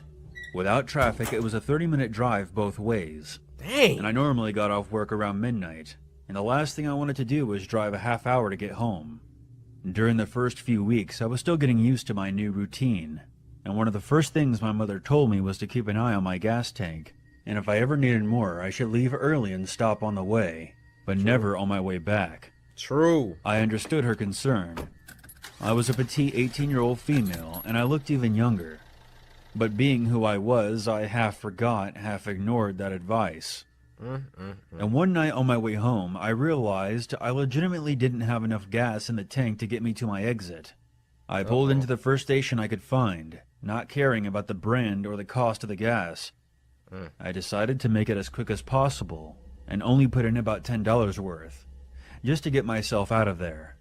I swiped my card and began pumping gas, and once it got to the $10 mark, I shut it off and printed out my receipt. Thinking the worst was behind me, I was about to climb back into my car and book it home, when a voice came from the tiny intercom above the pump. "Ma'am, there was a problem with your credit card payment." I paused and glanced at the guy at the counter.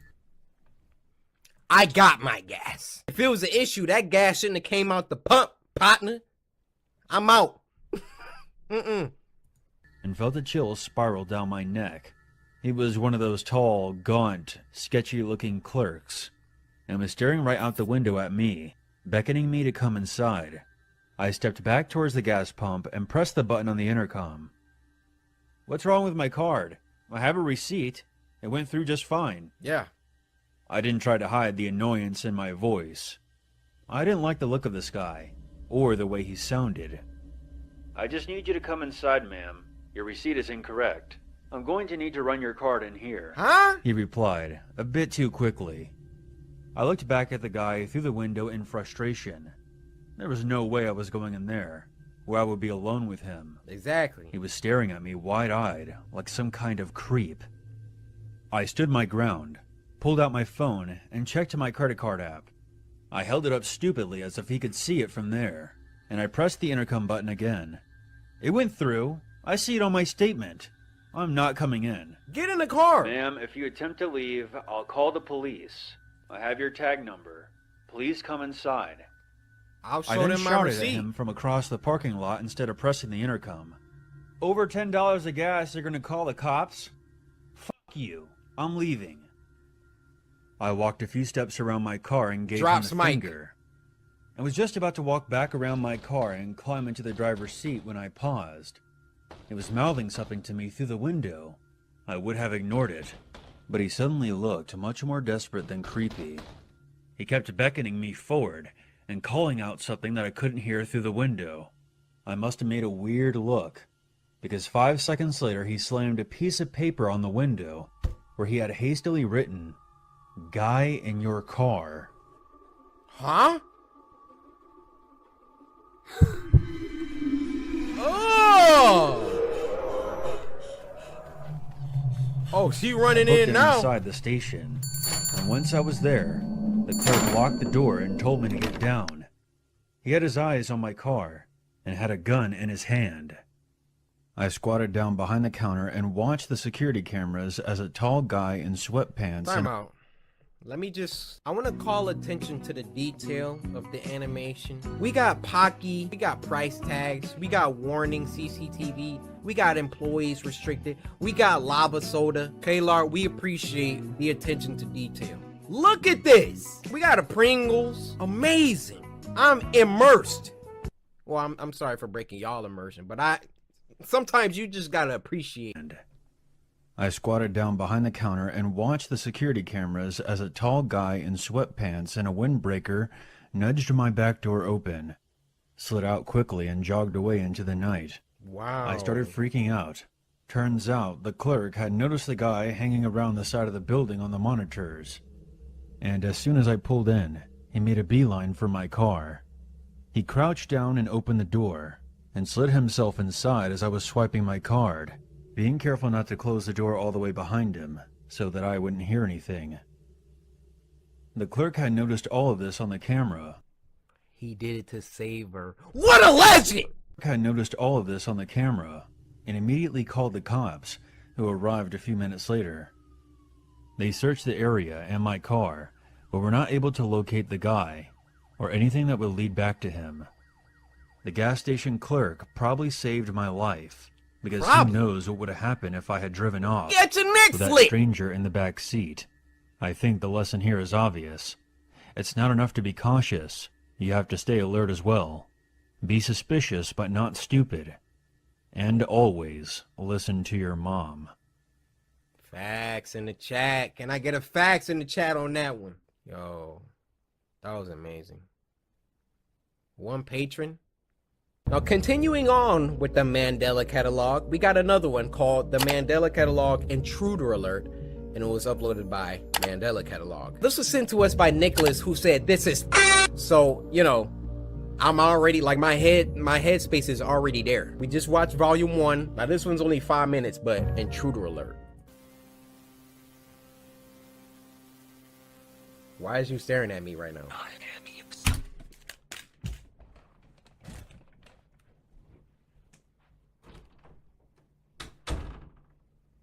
Y'all heard that too, right? Y'all just heard this man whisper in your ear? I am inside your home. Inside my what? Pause, bro. Mandela County Child Endangerment Awareness Association presents. Dang, a long freaking name. Keep an eye on your children.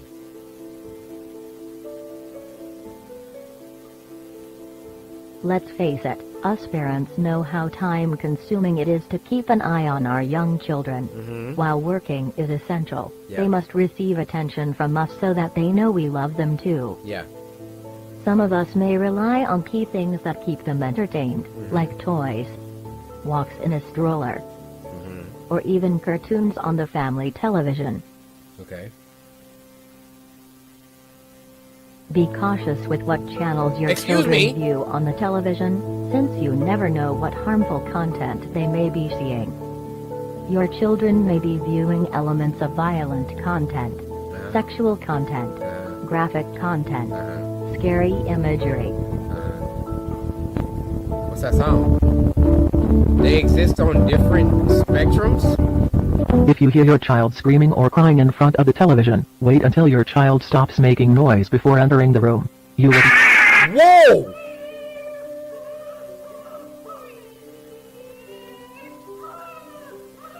Why would you not go in there?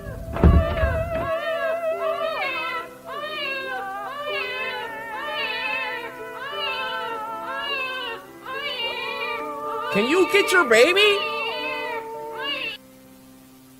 That's a problem.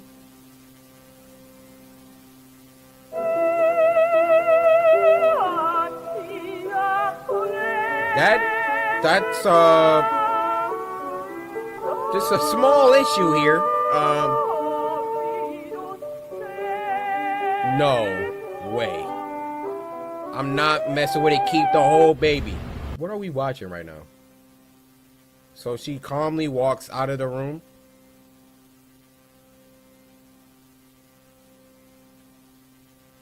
What? Is she going to heaven? What's...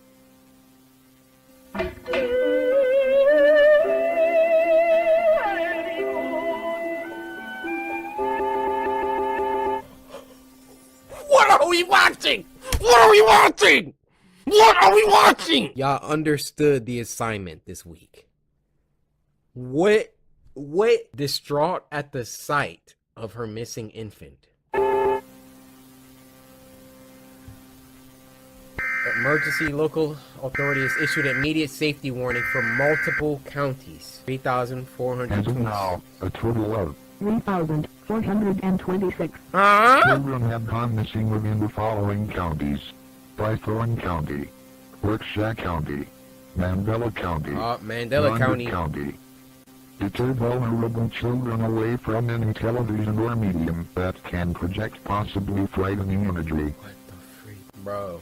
All the TVs getting destroyed in the house. Property of the Mandela County Police Department.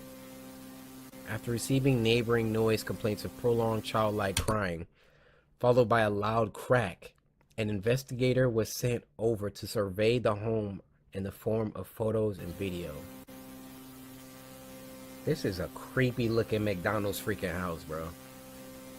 Primary victim's house. After taking the previously shown photo, the investigator reported feeling an overwhelming sense of dread and left the scene immediately. I know that's right.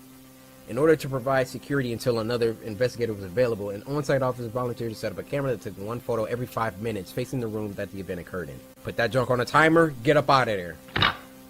Oh, this is a disgusting looking. Threat level none. Pay attention to the time. Alright. Flash not on? Back up, back up, back up. Ooh, it's something down there. It's something. What is that? What is that? Maybe I'm... Okay, okay.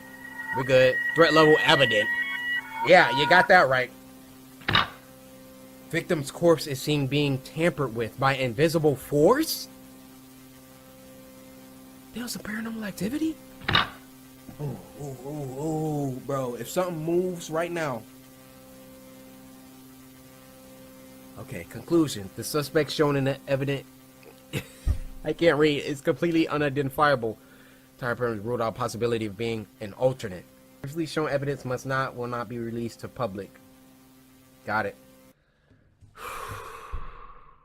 I'm not messing with these Mandela Catalog videos.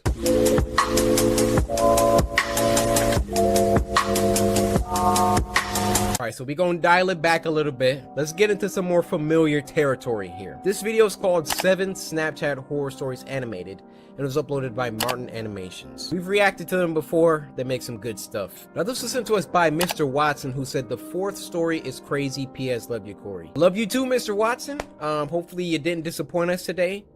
Or else, A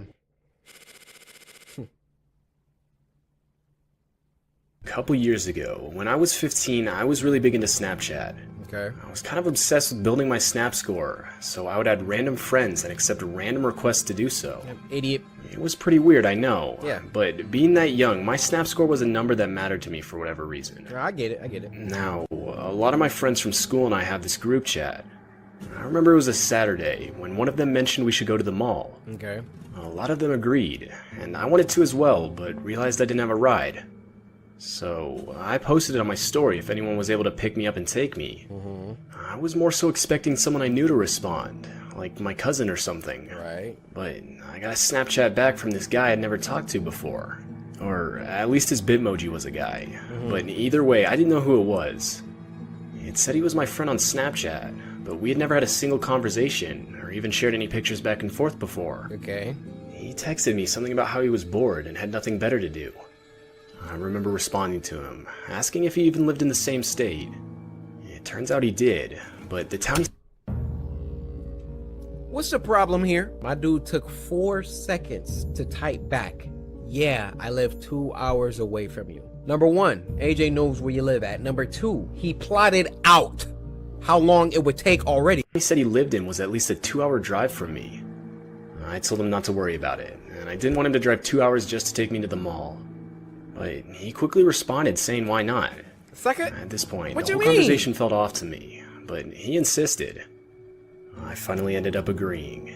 I told him he could come pick me up, but only if he was willing to send me a picture of himself. I was just trying to be cautious.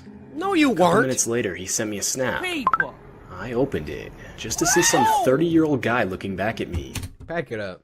Pack it up. You're not coming to pick me up. The guy had on a really dirty hat, smiling at the camera, though like half of his teeth were missing. The caption on the snap said he was on his way. I sat there for a second thinking it over in my head. What is there to think How did about? the guy know where to pick me up? He didn't even ask for my address. Yeah, That's when my heart dropped, realizing I had my snap map on, meaning that anyone I had as a friend on the app could easily find my address. I see how panicked and dumb quickly kids responded to are? the guy apologizing, saying I actually had a closer friend willing to take me. Now, obviously that wasn't true, but the fact that this guy was willing to drive 2 hours to pick someone up he had never even met before, just from their location on the snap map alone, gave me an off vibe. Yeah, what do you think? Plus, the guy looked insanely creepy. Definitely not someone I'd feel comfortable being around. The guy opened the snap a couple minutes later, but never responded. Okay. As far as I know, he never showed up. Though, I live in a cul-de-sac, and usually we wouldn't get any cars passing by our house. But I swear, for at least the next few days, there was this same black SUV that would constantly drive by. Yo. Whether that was related or not, I don't know. Though, about a month later, I was on Facebook scrolling through my feed. I passed a news story that had one of those attachments, meaning it was sourced on a different website. I almost always scroll past those things, but I couldn't help but stop for this one. There, on my Facebook feed, I could clearly see a picture of that guy from Snapchat. There was no doubt in my mind it was the same guy. The headline of the news story read that he was arrested for attempted murder. This whole experience makes me think I dodged a major bullet by trusting my gut and not accepting a ride from the guy. Yeah. The whole situation shook me up for a while, and nowadays I try to be a lot smarter and only allow people I trust to see me on the snap map. Turn your snap map off. Turn it off. Like, I don't understand the appeal of, hey guys, this is where I am. Why do you want people to know where you at? How you move, what you're doing all the time? Just got my mocha, Starbucks. Next thing you know, you're getting thrown in the back of an SUV. Yeah, you about to be on the deep web getting sold. Bro, look at her face. She got the ring indentations permanently engraved on her skin. But guys, this is Spooky Scary Sunday, all right? That was just scary in a different. It's called King of Mukbang, and it was uploaded by Me Canyon. Now, this was sent to us by Yoke, who said, this isn't exactly scary, but made me really uncomfortable, especially the end. But I mean, it's a Meat Canyon video. We all about to get uncomfortable. Ooh, doesn't this look good? Ew. Oh, it got on my shirt. Ah! Why does that guy do that? I don't watch the guy. I know his name is Nikado, Avocado, something like that. I've seen the memes of him dropping food and he's... Ooh, doesn't this look good? Oh, it got on my shirt. All right, last pause. Notice he ate that food without even stopping talking. He said, doesn't this look good? Like, he just kept... Ooh, doesn't this look good? How do you do that? Oh, it got on my shirt. Ah! Oh my gosh, I'm out of food. No, you're not. What? It's your fault. Huh? Ooh, look at this though. That's tasty. I know all you trolls come to my channel and tell me to eat healthy food, but then if I eat healthy food, no one watches the video. So I'm just gonna do what I've always done, and I'm gonna eat these spicy tacos. Thank you so much for watching. I mean, I kind of got mixed feelings about that, but I'll save it at the end. And I'll be back tomorrow to eat more Taco Bell and Takis. Wow. Oh boy. We got the gold play button though. Right? It's worth it, right? We need to retake this photo. Wait, which one? The one where we went to Florida a couple years back. It was such a nice time.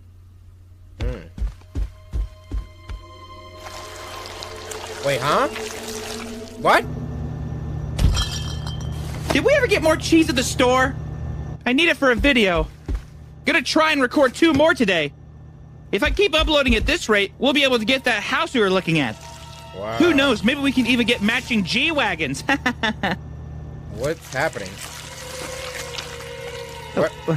How's everything melting? No.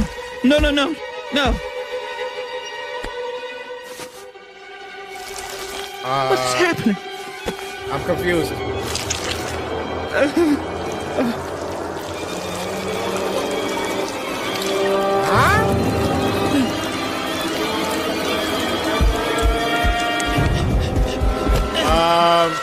This is a problem.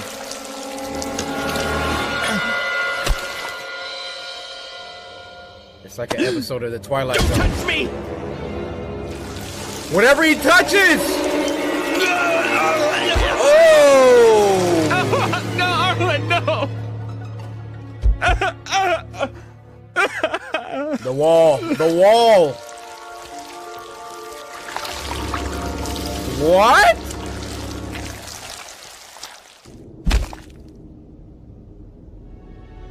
This is crazy.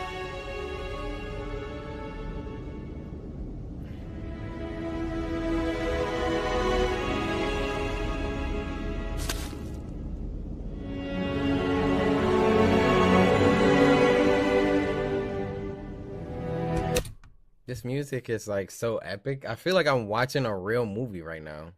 Shout out me, Kenyon, bro.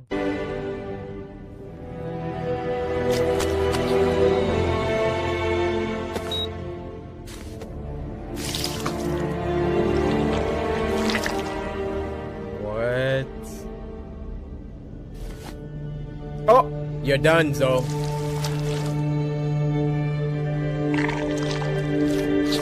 And then he ate it.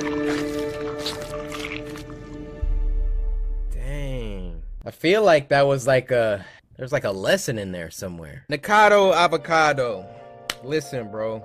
You don't know me, and to be frank, I don't really know you. But human to human, take care of yourself, bro. The video presented your motivations for doing all of this as like money, play button, G-Wagon, you know what I mean? I don't know if that's really why you do what you do. I understand things get crazy, you get a big following on the internet, you feel pressure, you got expectations. I live this life. Beyond all of this internet persona, YouTuber, beyond all of this, you got you. And just as another guy on the internet, take care of you. You can still give views without I mean, it's funny. Yeah, it is.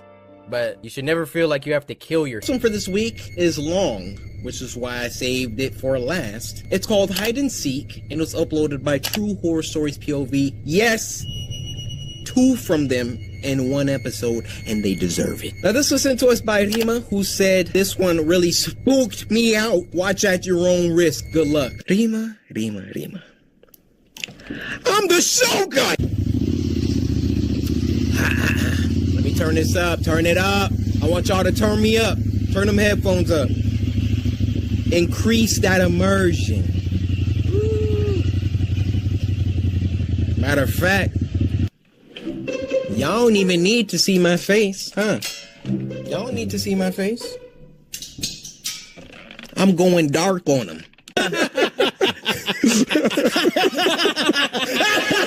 Aku turun Okey, jap. Keras ya buntut.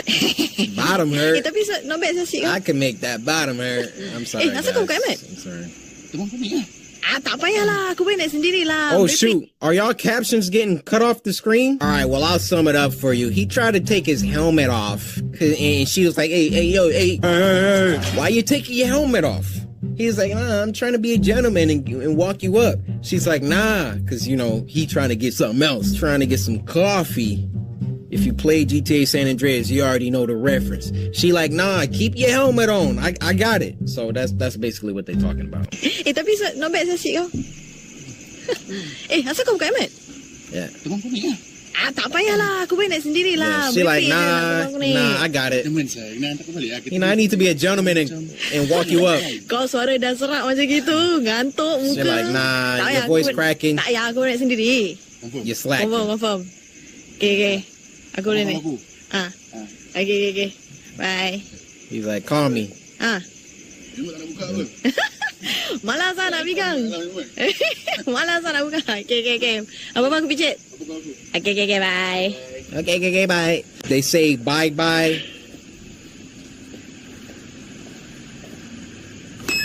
So you didn't hear that, lady? I know you heard that. I don't even know what I was talking about, but this apartment complex is haunted. It's been 3 scary stories at this complex alone. I don't know if these are different people that this is happening to, but y'all need to move from this place. We done seen 3 people almost die. Uh-oh. Okay. Listen, I'm on edge. This junk is like 15 minutes long, so I don't know how they about to make this that long. Look at that. Where's my dude clapping up the stairs? Remember the dude from last episode? Why is she moving so carefully? Do you not live? Oh, she's sneaking in. Ooh, you naughty. She's sneaking in after dark. I thought you had your own crib. Be very quiet. See, back in the day, your boy used to sneak in all the time. I'd be going to parties, ragers, you know, girls' houses, stuff like that. I used to be in love.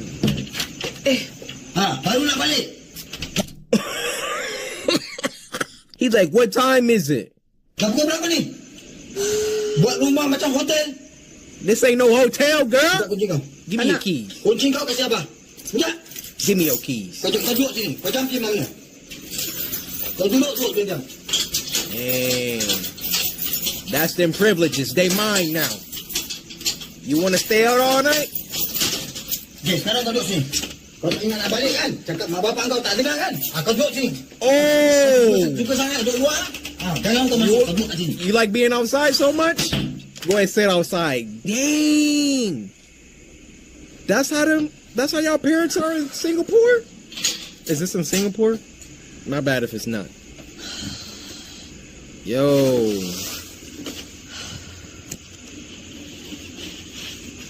Imagine somebody walked by and then like both the doors locked, so you can't even go nowhere.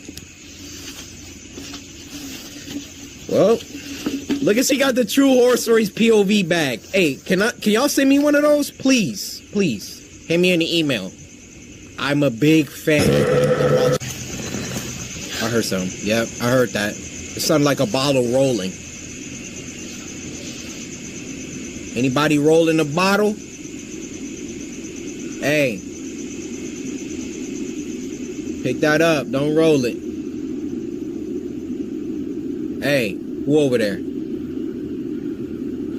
What y'all doing? Hey. Oh, we cool. We cool. We cool. Woo.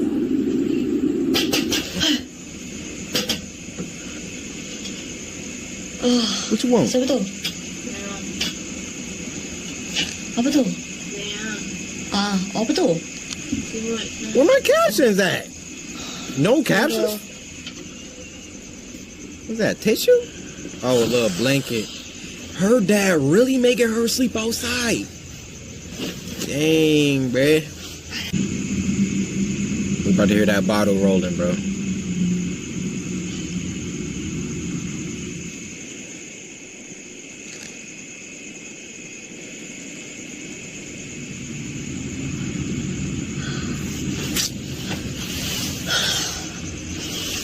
She like, I can't sleep out here. Yeah, this was that same day. Hello, whoa, whoa. Who is that? Who is that? Show yourself. Girl, if you don't open your eyes.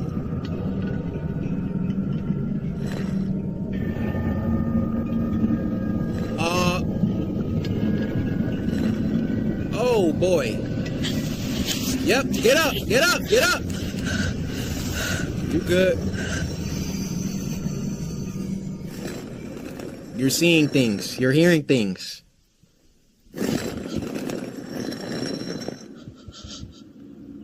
Pull up then.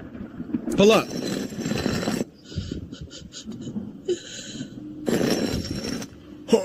She pulling up. She pulling up. Bang on the door!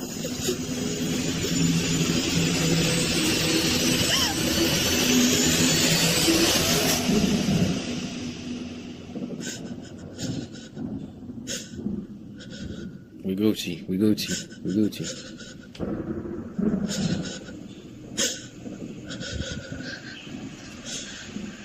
Why do they always close their eyes? Like, you're giving them time to attack you.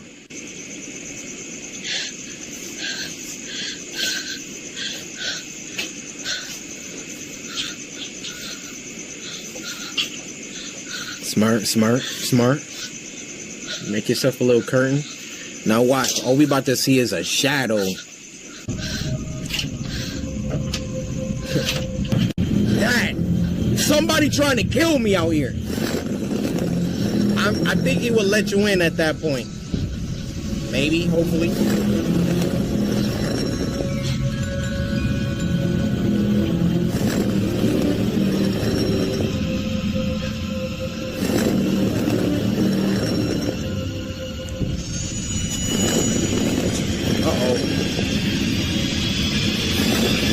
Why you got your eyes closed?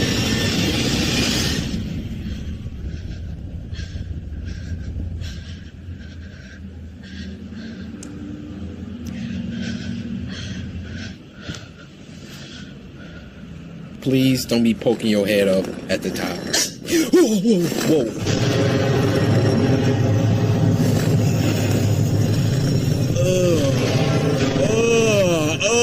She is too tall. Why are you that tall?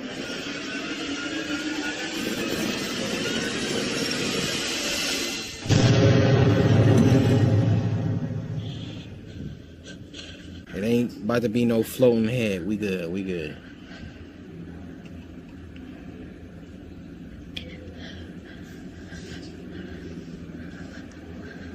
Look up. Let's do it. Oh, girl, what are you doing?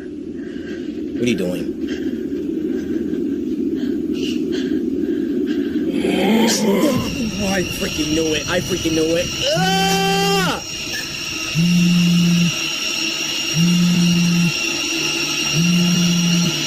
Pick it up! Roddy Rick, pull up! Hello? Hello? Kau call aku tadi ya? Aku call pasal aku nak bilang kau. My dad locked me out. He won't let me in the house. Bapak aku tak kasi aku masuk rumah. Sorry, aku tadi dengar Raida. Kau nak aku hantar balik tak? Yes.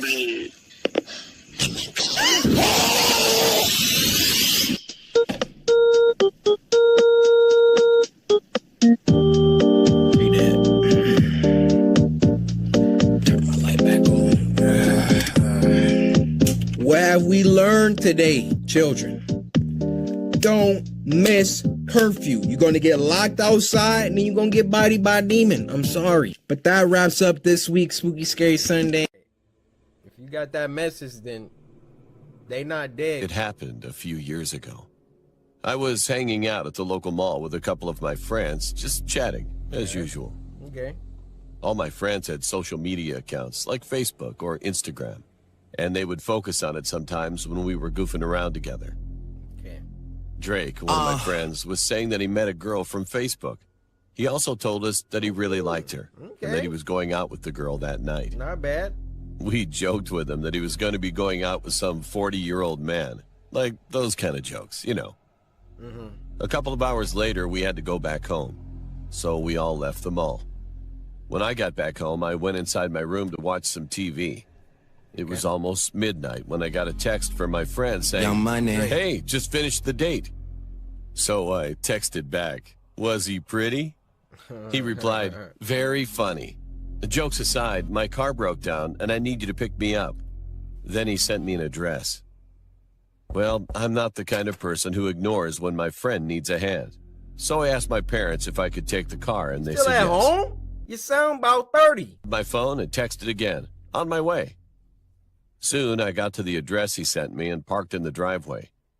While I was going up the stairs, I kind of had a creepy feeling. Come outside. As if I was being watched. Anyway, I rang the doorbell and heard someone say, "Come in." At first, I didn't recognize the voice. It was neither my friend's voice nor a female voice. So I just figured that it might be the girl's dad. Well, I was a bit surprised that the door was already open. But anyway, I walked in. And when I closed the door behind me, I saw this man watching TV with the girl and my friend. What the frick are you doing I inside said, there? "Hey, Drake." All right. However, for some reason, he didn't respond. I had a strange feeling. So I slowly walked up to Drake. And I would never forget what I saw at that moment. The girl and my friend Drake were stabbed. And they were already dead. Dang. They were put in a position in a way that it looked like they were sitting. So I thought they were just watching TV like that. I looked over at the man watching TV, and I saw that he was holding a bloody knife in one hand, and my friend's phone in his other hand. He was smiling. The man turned his head toward me, stood up and said, "Hello, young man. It's your turn." I tried to run out of the door, but because he was laughing so loudly, I was terrified, and I couldn't move. But there was no choice. When he approached me, I abruptly kicked him, knocked him down, and managed to run outside. Fortunately, he didn't chase after me, but I didn't care. I just got in my car and drove off straight to my home. As soon as I got home, I woke my parents and told them about what had happened. And of course, they contacted the police. The police arrived pretty fast and raided the house, but didn't find my friend, the girl, or even the man. And to this day, they still haven't found any clues. Now I'm grown up and I'm living on my own with my wife and newborn daughter. I always think about what would have happened to me if I was unable to run away that day. And my friend Drake, his face keeps coming up in my mind all the time since then.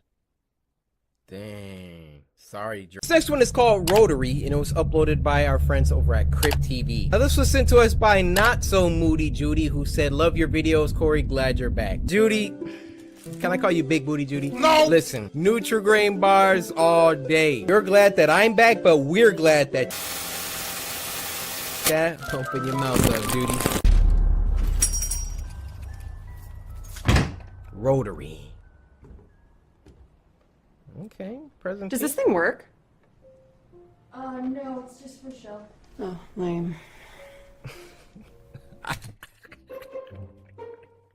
I thought you was being sarcastic. So I'll see you at the party then? Yeah, maybe. Okay. Oh, goodness gracious. Please answer. Don't let it ring again. Wait. Hello? Hello? Oh, get out. Get out. Sharon? This isn't funny. What? Oh.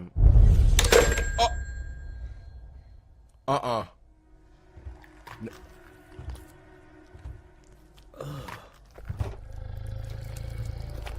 You hear chewing? Oh!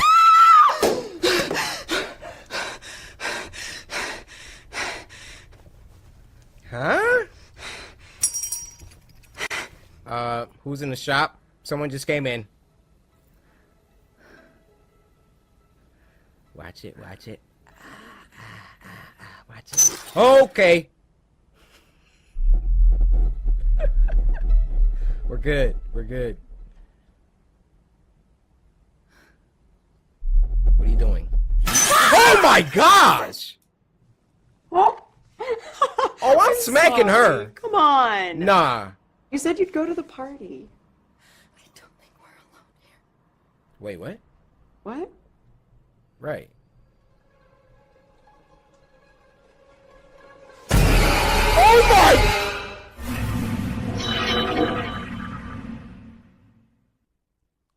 Okay, Crypt TV. Okay, Crypt TV. I've committed the unforgivable. I'm someone who goes on the deep and dark web constantly. It's not what people Back up from your mic. think, where it's evil and overpopulated with crazy people. That's only a small percentage of the dark web. Okay. Years ago, my girlfriend broke up with me, and I put her personal information on a forum. And soon after that,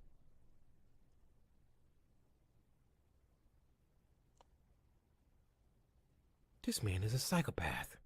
His girlfriend broke up with him, so he put her information on the deep web?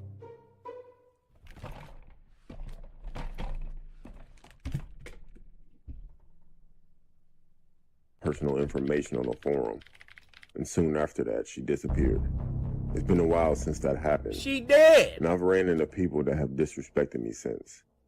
I'm not an intimidating guy, nor do I look intimidating. Nor do I ever have physical or verbal conflicts. I always think to myself that these people don't know what could happen to them. I work at a fast. This dude is like Yagami with the death note. You make this dude mad? I'm putting you on a deep web. Oh, you stepped on my shoe? Deep web! Oh, didn't match me on Tinder, huh? Deep web! Didn't Samurai slice the like button on this video, Maya? You know where you about to go, huh? Food restaurant. And at the time of this story, my manager was really on my case about everything. I would be late, mess up orders, have an attitude with customers, and some other stuff I could name, but it's so much. I understood that I was messing up, but the tone that this guy would talk to me embarrassed me in front of my coworkers, and sometimes in front of customers. One day, though, that was the last straw. So one day I walked into work, to the deep 5 minutes before I was due to clock in, and my manager out loud said that the window liquor is finally on time, in front of customers and my coworkers. Everyone laughed at me. During my whole shift that night, he would direct smart comments toward me, while still yelling at me for everything that I did wrong. I made up my mind. I was going to find that forum and give his information. On my walk home, I was going back and forth with myself about whether to do it or not. By the time I made it home, I made up my mind. I didn't shower nor did I change clothes. I went straight to my laptop and I searched. I possibly clicked maybe 100 links because on the dark web there are links that will take you down any rabbit hole. A link named pork chop piqued my interest. When I clicked it, I was directed to make him an into about pork page. chops. It only said 6 words. We find it, we chop it. And another link that said, here's an example of what we do. I clicked it, of course. As soon as I clicked on it, the picture went to the point of view from an old school camera, with the date and time in the corner of the screen. The person behind the camera approached the man and followed him. A few minutes go by, and the man noticed what was happening. He turned around and approached the camera while yelling and screaming at the person for following him. Then all of a sudden, you see 5 huge guys dressed in black wearing a pig mask run from behind the man and drag him into the dark. The person holding the camera turns the camera to his or her face and leaves it there for about 5 to 10 minutes. That person also wore a pig mask, but all you could hear was the man screaming and sounds that I don't want to describe in the background. The camera was then turned back around and the sight that I saw was disturbing. It was something that no one would ever want to see. Some people say that they wouldn't wish it on their worst enemy, but I did. Yeah. After the video was over, there were links. One said pork and the other said chop. I clicked on the pork and it prompted me to put in a code. I didn't have one, so I backed out. So I clicked on chop. There was information that needed to be filled out, like name, height, description, and place. I filled out all the info for my manager. And the place, it was my job. I submitted the form. At the end of the screen, it said, see you soon. 4 days later, while at work, my manager approached me and decided to apologize for the way he treated me, and offered to give me more hours and said that he will work with me more often because he sees potential in me. Sorry, pal. I already put the head out. I'm sorry. Hours later, it was close to the end of the night. My manager helped me with the trash and took it out for me. As I were putting chairs on top of the table getting ready to mop, I looked outside and saw my manager looking over at something, but he looked worried. I moved to get a better look and I saw what he was looking at. He was surrounded by 6 people in a pig mask with weapons in their hands. I ran outside as they swarmed him, except for one person. He had a camera. I forgot all about these guys, and then I put his information on the website. I ran outside as they approached him. He looked at me for help, but I ran back inside and called the police. It took them 10 minutes to get there. When I looked back outside, what I saw was the most disgusting thing I've ever seen. I wish I can get the image out of my head. Between the time of me initially seeing them, calling the cops, and running back outside, these guys were gone. But my manager was still there. I went to his funeral the next week. The next day I received an anonymous email that had the whole video. They were watching him his whole time he was on shift. I don't know how they got my email. I never provided any of my information. Till this day, I still feel sick because my manager was starting to be nice to me that day. I can't go back on the dark web.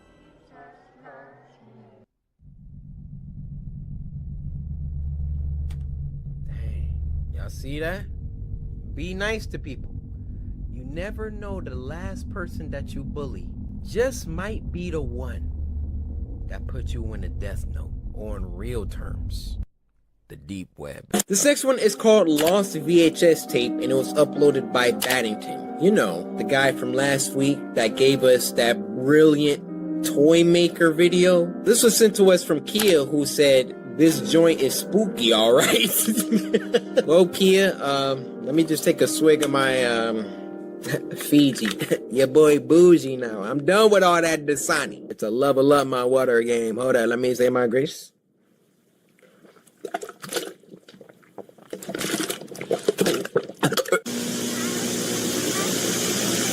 That's loud. Alright, it's Christmas Day. Early in the morning. 1985. It's the bite of 84. You won't stop crying. Dad? Ooh. I clenched my cheeks just for a hot second. Alright, so it's the next year. 5 a.m. August. I'm looking. I don't see anything. Ooh, my skin is crawling. My eyes are watering. Oh, they about to jack us up. Guys, pay attention. Ooh. All right. I don't see nothing. Everything's cool. Wait. I don't see anything. I don't see anything. Oh my gosh. Whoa! Is there something in front of us?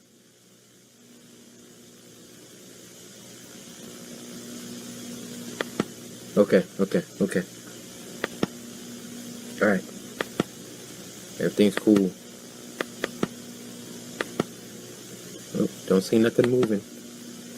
Oh. Alright. We're good. Everybody's good. Everybody breathing. Everybody. Look over there. Leave! This man teleported. Why are we standing in here? Flashing lights at some dolls. Why?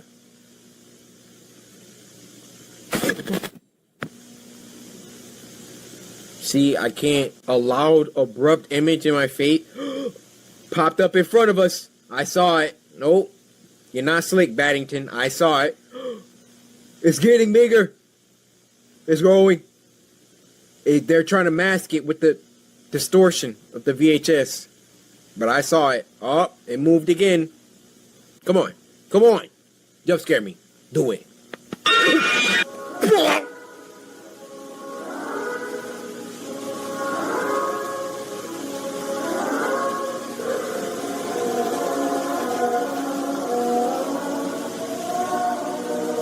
This is the scariest thing I think I've probably been seen in a long time. Why is he just bouncing like that? Is he turning? I can't. I can't feel my arms. Well, that sounds like a you problem. I can't feel my legs.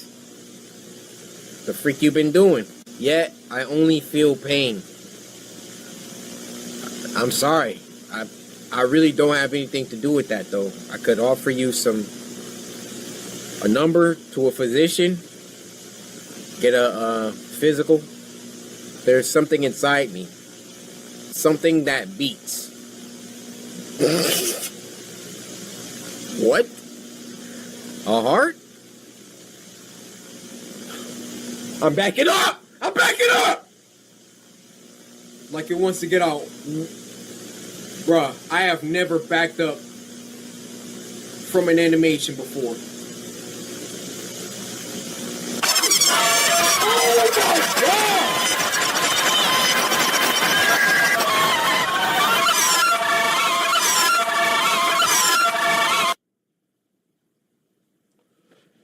This week is automatic 10. Now this next one is called Close Your Eyes, and it was uploaded by Locust Garden. Now this was sent to us by Chico, who said, I hope your day has been good. Chico, I hope your day has been good, my boy. Go on!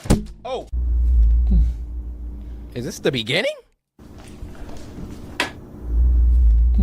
Dang, it really just pops off like this. Martin? Martin, what are you doing? Oh no. Sleepwalk? I don't know. You go downstairs and your best friend or roommate or whoever just standing against the door like these? I'm sorry. Something is wrong.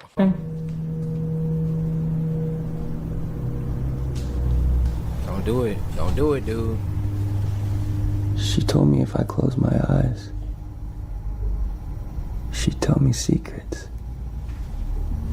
Who said that? Your mom. Listen. Why would you? You have to knock.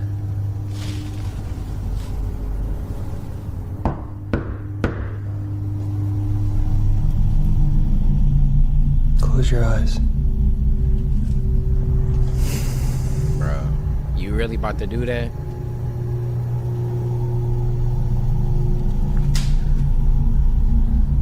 I don't hear anything. Sorry. I must be dreaming. Pack your stuff while you at it. Get your computer. Get all that voodoo stuff you've been putting up around the house. Get all your bags and take that yee haircut of yours. And you, dumbest guy award. See, you in a ritual now. You never should have did it. He would have told me to knock. I would have just stared at him.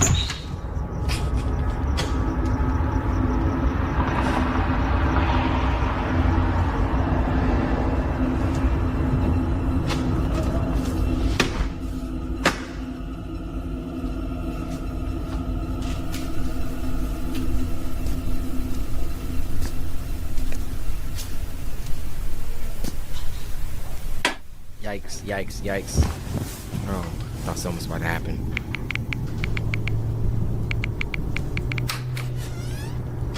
Ooh, brother.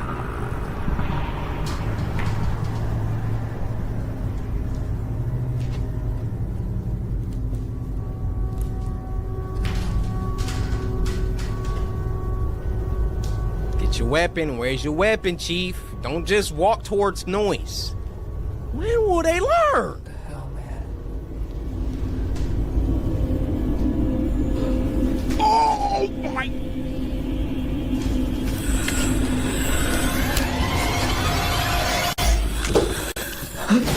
Wow! Wow! Wow!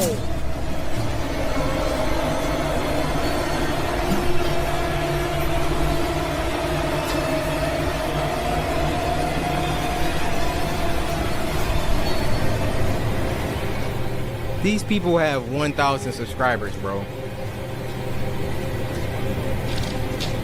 criminally underrated. Oh, you're dead. You didn't hear them footsteps? My didn't hear no footsteps. What was you listening to? Andy Chen.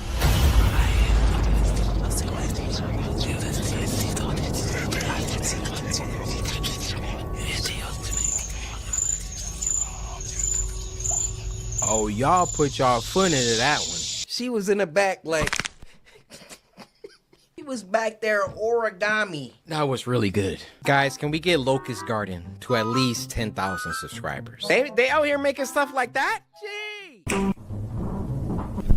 Next one is called Do Not Play Hide and Seek in a Forest. Look at my skin color. You don't gotta tell me that. This was uploaded by Wansi Entertainment. It's been a while. Now this was sent to us by KK Saf on Twitter. KK, I wanna say thank you. When it gets dark outside. Oh, that's This happened a couple of years ago. One night, my mom decided to hang out with her friends at a casino, and my dad was at work. So my two older sisters and I were home by ourselves. My sisters were 14 and 15 at the time, and I was 11. 14 and 15? I'm just saying, they... We were home by ourselves. My sisters were 14 and 15 at the time, and I was 11. After my mom left, it was pretty exciting to be home by ourselves. But an hour later, it got boring. So we decided to play a game. We ended up playing hide and seek. At that point, I was a bit scared because it was 11 p.m., almost midnight. Now don't do it. But then I kind of brushed it off since I thought my dad would come home soon. I didn't want to admit that I was scared. Also, I don't want to be home alone, so I decided to play. Let's just play hide and seek in the backyard, I suggested. Let's play in the she house. Refused. There are no hiding spots back there. Let's go to the forest. Oh, my heck sister no. said. After my sister said that, shivers went down my spine. But anyway, we stepped into the forest that's nearby. Go count, my second older sister said to me. I decided that I had to be brave. Don't do it. My other sister gave me a blindfold. What is this for? I asked. Put it on and try to find us, my sister With said. it on?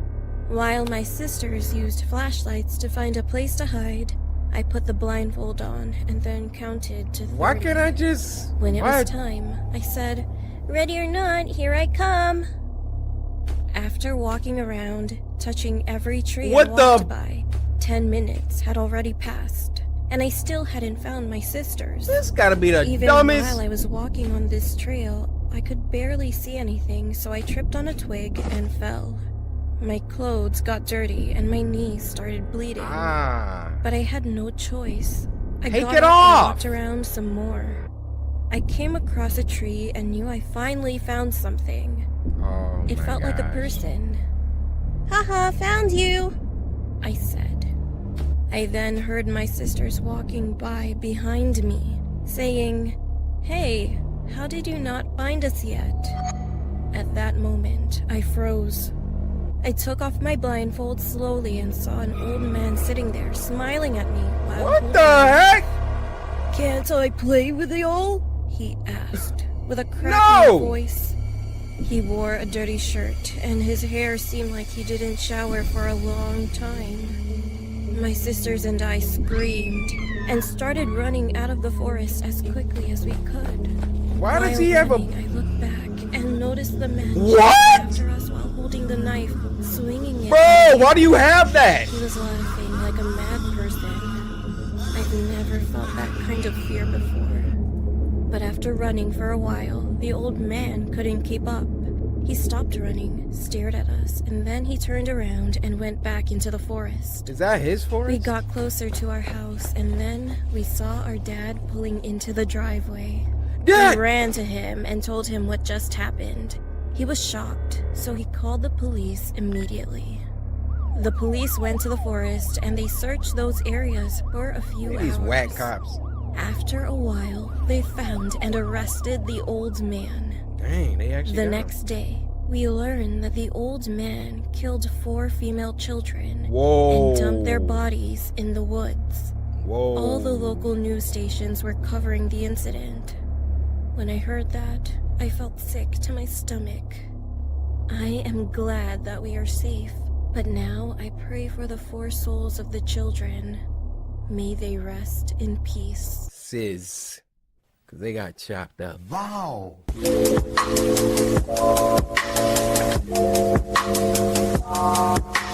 Now this next one is called Abduction Horror Story, and it was uploaded by our good friend Mama Arts. This was sent to us by Victor, who said, "Good to have you back, Corey." Hey Victor, while I have you, did you slice that like button? Victor, I don't want to hear that. Oh snap. My name is Josh Roberts, and it's been a year since I was abducted. What? I remember it like it was yesterday. I was walking home from school. It was about 6 p.m. and there was a full moon and a chill in the air. I stepped off the bus, and for the first time, someone else got off with me. I'd never seen this new kid at school before. I could hear footsteps behind me. I took a quick glance and saw the kid walking at a brisk pace. Let me help y'all out, alright? Because I done been in this situation before. You walking somewhere and somebody is a little too close behind you. So here's what you do. I'm giving y'all life tips. This is exactly what you do. Walking, right? You take your phone out. You act like it went off. So you walking. You notice somebody behind you, right? You're like, hey, man, he kind of close. Act like your phone going off. Hey, hello? And then when you pick up, you just... Yeah, hello? Yeah, I got a bad signal. Dude, I'm right at the corner. Oh, I see you. I'm just giving y'all tips. Otherwise, you could just turn around and put your paws up. That's not a bad option either. Turn around. Hey, what you want? Huh? And then if they really didn't want anything, then the worst thing that happened is you just yelled at a stranger. But if they there for something else, you better be stronger than me, boy. And you're not. You ain't about to kidnap me my same height and weight. Man, Shaq couldn't kidnap me. I'm biting your ear. I thought he was following me, so I took a left, which wasn't my usual route. I looked around again and saw him take the same left. See? My heart started pumping and Turn my around legs and check started 'em. shaking at the sound of the footsteps as they got louder and faster. For real? I then panicked and started running. No, don't I run. remembered a shortcut in the nearby forest to my neighborhood. Check him. So I ran as fast as my legs could carry me. Hey kid, wait up! No! A heavy voice from behind No! me. I tried Leave my me hardest alone! not to stumble on the logs and boulders in my path. I could hear the sound of sticks and leaves being broken by some fast, heavy footsteps. My legs started throbbing as the adrenaline wore off, so I took a detour towards a playground. I stopped to catch my breath, looking around for somewhere to hide. Then it went silent. I was doubtful that I lost him. I took my phone out to call the police when I spotted a local news article. Caution, there is a suspicious man on the loose. Oh He escaped my the local prison goodness. and assaulted an officer. Beware, he may look like a teen, but he is in his 20s. If you see him, call 911 immediately and lock your door. My mind started rushing with thoughts, and I started to panic.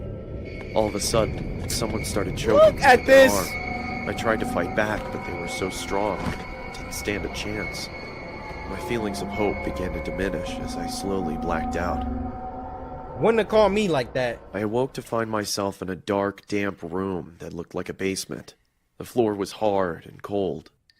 There were no windows, but there was a staircase and a bathroom. I tried to move, but I was tied up with a thick rope. Yeah, I got him. How much was the deal? 200? Listen, you gotta do a little better than that. Okay, fine. You'd better bring the right amount, or you'll be tied up like that kid. What? Are they selling me? Oh yeah. The guy sounded mad and anxious Tried to bust with it whomever wide he open was for talking somebody. to. Right after he hung up, he opened the door and walked down the stairs with an evil smile. Let go of me! I exclaimed as he taunted me. My arms started to fall asleep due to the tightness of the rope. He came closer to me and I spat in his face. He looked... Savage mode. One thing I was about to say, if somebody kidnap you and they don't have a mask on, you're probably gonna die. They ain't about to let you walk up out of there with their identity. Your best option is some sort of sneak attack. At me in sheer rage. Oh! Then the doorbell rang, followed by pounding on the door. The guy grabbed some tape and shut me up before I could scream for help. He slowly backed off, signaling me to keep quiet, and ran towards the front door. Man, I'm licking I it. looked around, trying to see what I could use to untie these ropes. I spotted a rusty, sharp edge sticking out of the wall. Be careful. This was my one hope. I successfully got up and tried with all my might to reach it. As I was trying to cut the rope from my hands, I could hear the commotion upstairs getting heated. I managed to free myself from the ropes when I heard the front door slam. Let's go. The silence was terrifying. I was frozen in fear. Footsteps started coming towards the door. I choked and shuffled back to my original position, arms behind my back, wrists tightly locked together. Sneak attack. Now where were we? Said the man. He Sneak walked attack. towards me, grabbed my ankles, and started dragging me when the phone rang. He dropped me instantly and charged upstairs. I wasn't going to lose this opportunity. I untied my feet, grabbed the closest thing to me, and hid behind some boxes. Now where did you go? He said as he stampeded down the stairs. I heard him getting closer to where I was hiding. I bolted up from behind the boxes and saw him checking the bathroom. As he walked out, I struck him over the head with a pole. He stumbled and fell to the floor. I'm hitting him again! Red pooled around his head. I ran upstairs and out the front door. I stumbled my way to the closest house, screaming. A woman thankfully opened the door. She was shocked and fearful when she saw me. The police were called and I was rushed into the hospital. They're still looking for that man, even to this day.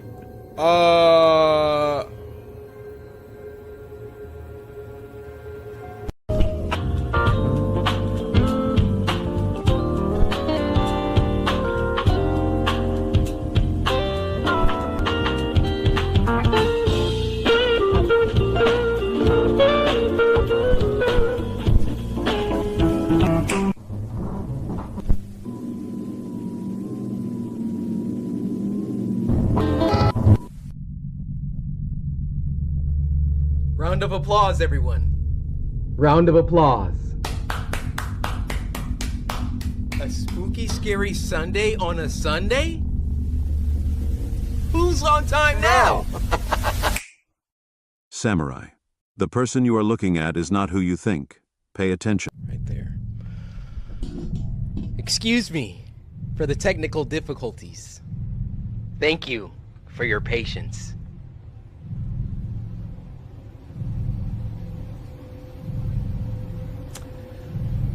Today, I hope you guys sent in some better requests than last time. I need 10s from you all. Let's proceed.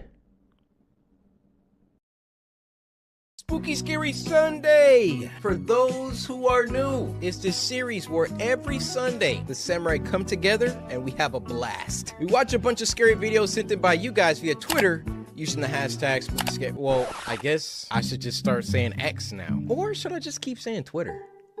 I don't have to conform. I think we're gonna keep saying Twitter. We watch some scary videos sent in by you guys via Twitter using the hashtag Spooky Scary Sunday. You go to Twitter, follow me at Coryxkenshin, use the hashtag Spooky Scary Sunday, and send me a link to the scariest video that you know. And if your video gets picked, you get a shout out.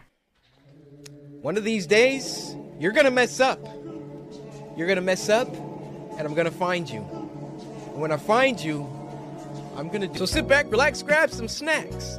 Why don't you get you a bowl of oatmeal, some hard-boiled eggs, and some OJ. And with all that being said, first video. The story is, he didn't say it had a name. I'm just gonna call it number 10. Sarah! A girl heard her mom yell her name from downstairs. So she got up and started to head down. Sarah! As she got to the stairs, her mom pulled her into her room and said, What? I heard it too. What? Oh, Hanks, no! Bro. My eyes are about to start watering. Imagine You're in your room, and then you hear your mom call you. You see her at the end of the hallway, but then your mom pulls you into a room and it's like, I heard it too. Yo, my eyes are watering. Run it back, run it back. Sarah! A girl heard her mom yell her name from downstairs. So she got up and started to head down. Sarah! As she got to the stairs, her mom pulled her into her room and said, I heard it too. What the freak?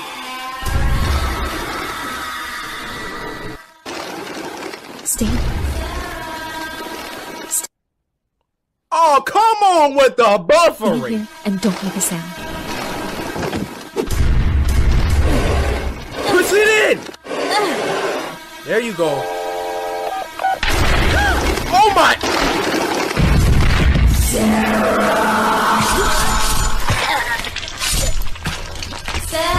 Oh my God! What is that?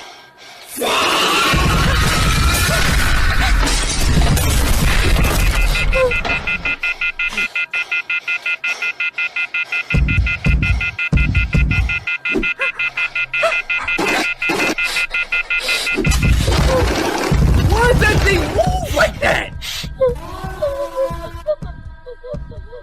Be quiet. Dude, she just watched her mom get slaughtered in front of her. Don't leave yet!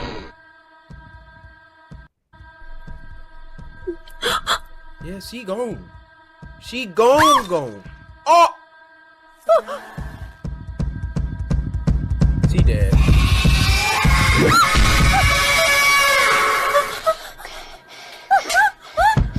Oh, she smacked it?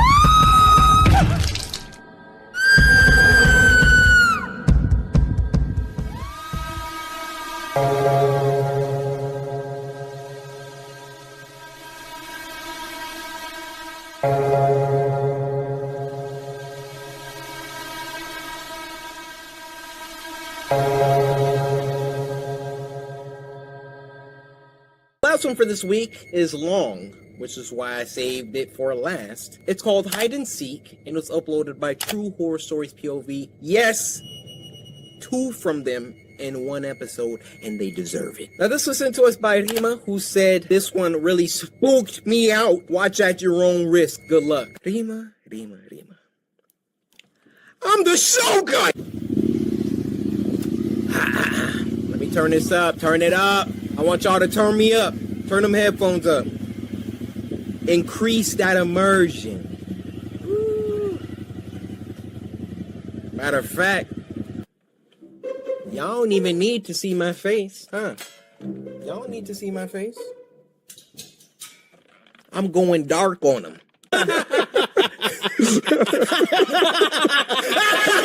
Aku turun Okay, jap. Keras ya buntut. Bottom hurt. Tapi not bad sih. I can make that bottom hurt. I'm sorry. Asal kau buka Mat? I'm sorry. Tak payahlah. Aku boleh naik sendirilah. Oh shoot, are y'all captions getting cut off the screen? All right, well, I'll sum it up for you. He tried to take his helmet off, and she was like, hey, why you taking your helmet off? He's like, nah, I'm trying to be a gentleman and walk you up. She's like, nah, because, you know, he trying to get something else, trying to get some coffee. If you play GTA San Andreas, you already know the reference. She like, nah, keep your helmet on. I got it. So that's basically what they're talking about. Tapi not bad sih kau. Asal kau buka Mat? Yeah. Tak payahlah. Aku boleh naik sendirilah. She like, nah, I got it. You know, I need to be a gentleman and walk you up. Kau suara dah serak macam gitu. Ngantuk muka. She like, nah, your voice cracking. Tak payah, aku naik sendiri. You're slacking. Confirm. Okay. Aku boleh naik. Okay. Bye. He's like, call me. Malas nak pegang. Malas nak buka. Okay. Apa-apa aku picit. Okay, bye. Okay, bye. They say bye.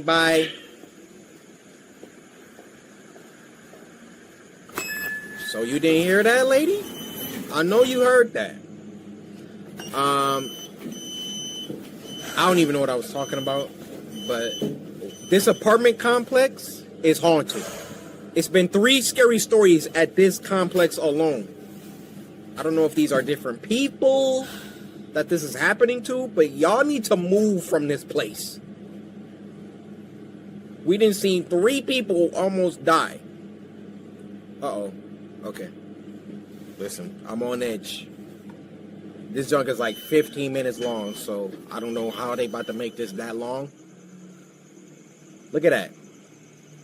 Where's my dude clapping up the stairs? Remember the dude from last episode? Why is she moving so carefully? Do you not live? She's sneaking in. Ooh, you naughty. She's sneaking in after dark. I thought you had your own crib. Be very quiet. See, back in the day, your boy used to sneak in all the time. I'd be going to parties, ragers, girls' houses, stuff like that. I used to be a love. Baru nak balik. He's like, what time is it? Dah pukul berapa ni? Buat rumah macam hotel. This ain't no hotel, girl. Kunci kau. Give me your keys. Kunci kau kasih abah. Sudah. Give me your keys. Kau duduk sini. Kau jam sini mana? Kau duduk tu jam. Hey, that's them privileges. They mine now. You want to stay out all night? Okay, sekarang kau duduk sini. Kau ingat nak balik kan? Cakap mak bapak kau tak dengar kan? Kau duduk sini. Oh! Suka sangat duduk luar. Jangan kau masuk. Kau duduk kat sini. You like being outside so much? Go ahead, sit outside. Dang! That's how y'all parents are in Singapore? Is this in Singapore? My bad if it's not. Yo.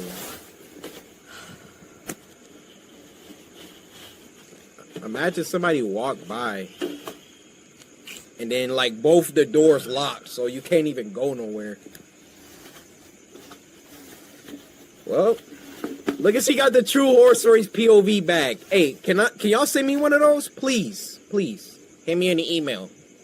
I'm a big fan. I heard something. Yep, I heard that. It sounded like a bottle rolling. Anybody rolling a bottle? Hey. Pick that up. Don't roll it. Hey, who over there? What y'all doing? Hey. Oh, we cool. Woo.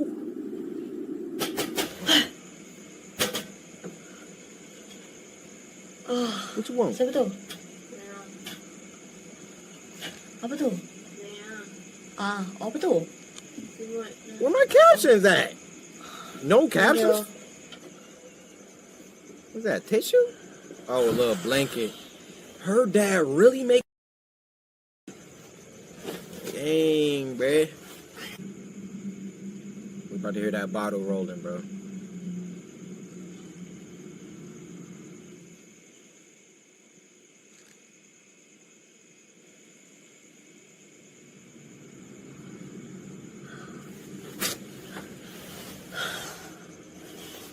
She like, I can't sleep out here.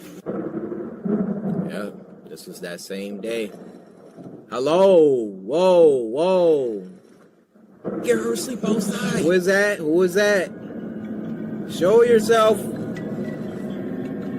Girl, if you don't open your eyes.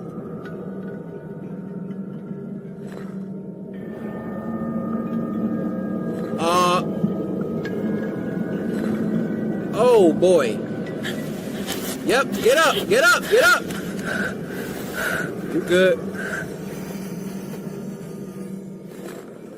You're seeing things. You're hearing things.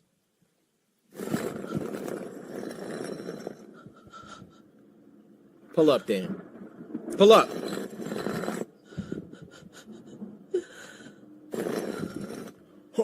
She pulling up. Bang on the door.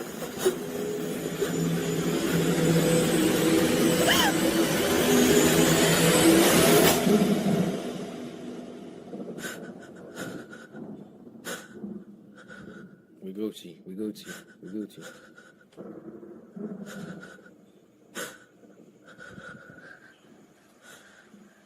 Why do they always close their eyes? Like, you're giving them time to attack you.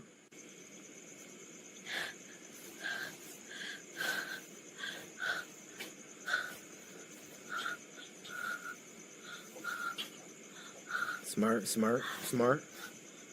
Make yourself a little curtain. Now watch. All we about to see is a shadow. Dad! Somebody trying to kill me out here. I think he will let you in at that point. Maybe, hopefully.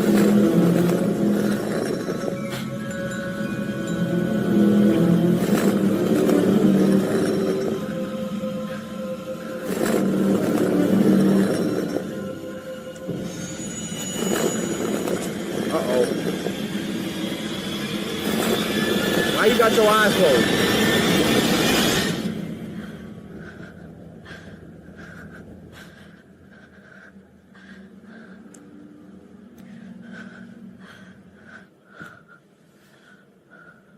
Please don't be poking your head up at the top. Whoa.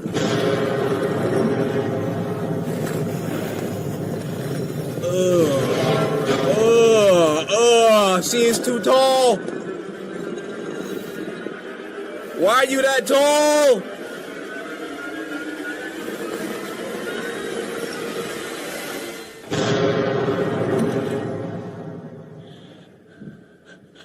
It ain't about to be no floating head. We good, we good.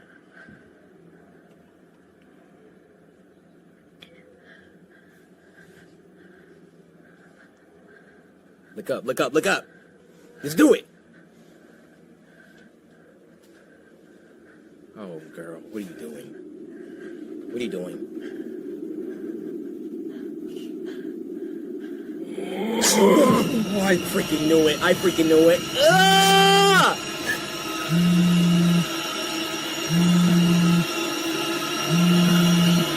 Pick it up!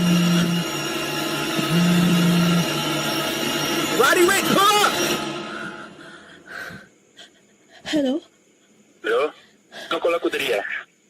Aku call pasal aku nak bilang kau. My dad locked me out. He won't let me in the house. Bapak aku tak kasih aku masuk rumah. Sorry, aku tadi tengah ride lah. Kau nak aku patah balik tak? Yes. Boleh.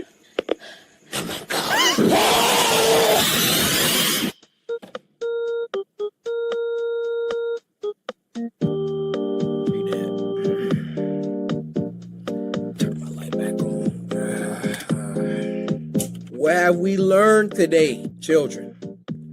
Don't miss curfew. You're gonna get locked outside and then you're gonna get bodied by a demon. I'm sorry. But that wraps up this week's Spooky Scary Sunday. I'm gonna give y'all a strong 9. There was some bangers in there, but not enough.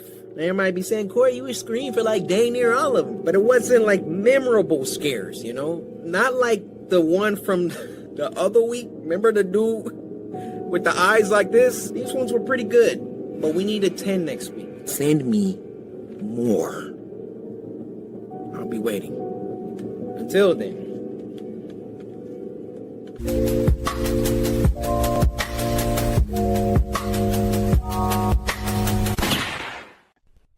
Please listen to the following instructions to avoid death trouble tonight. 1. Trick or treat in groups. 2. Do not stay out too late. 3. Check all of your candy before you eat. 4. May your flash out. 5. Actually, stay inside. It would be better for your health. Thank you for listening. Pay attention. Pay attention. Pay attention. Pay.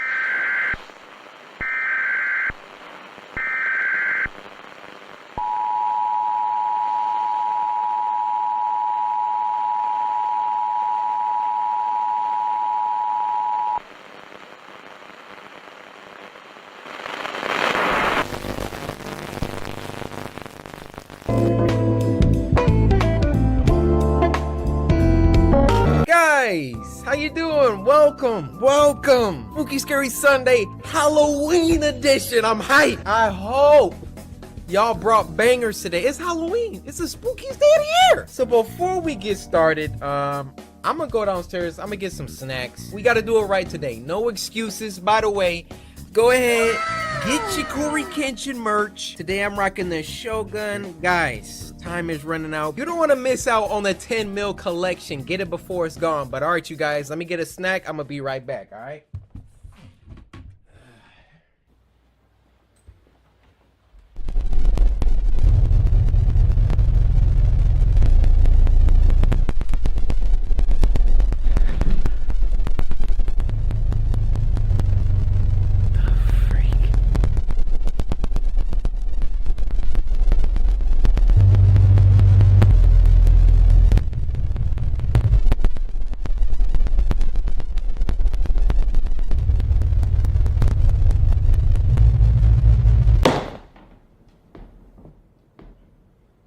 Look, I don't know who planted this schmuck right in my space, but the same thing that happened to him, this was gonna happen to you, alright?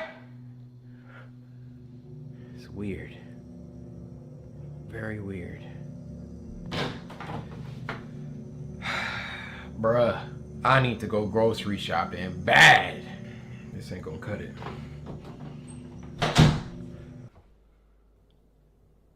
Freak is you looking at? Do we have a problem? Huh? Good game.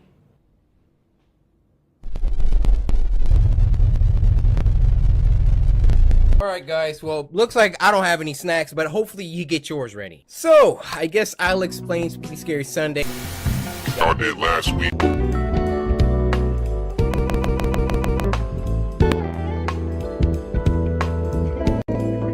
Spooky Scary Sunday for the new folks around town. It's a show where every Sunday the samurai come together as the beautiful tribe that we are. We come together and we watch some scary videos sent in by you guys via Twitter using the hashtag Spooky Scary Sunday. You go to Twitter, follow me at Coryxkenshin, use the hashtag Spooky Scary Sunday, and leave a link to the scariest video that you know. And if your video gets picked, you get a shout out. So sit back, relax, grab some snacks. Y'all probably got a whole bunch of Halloween candy, which I got some dots, some Swedish fish, and probably some Micah Nikes, huh? And with all that being said, first video.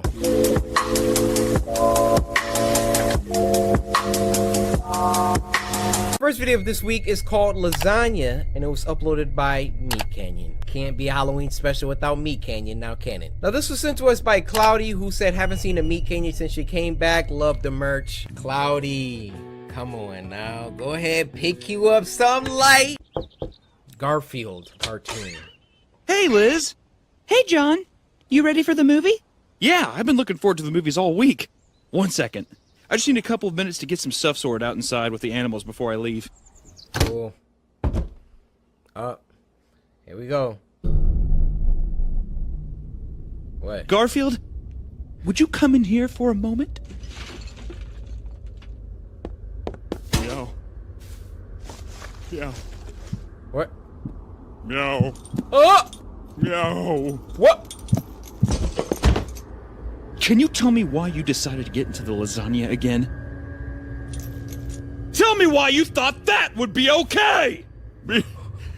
Meow. Meow. I'm sorry, John.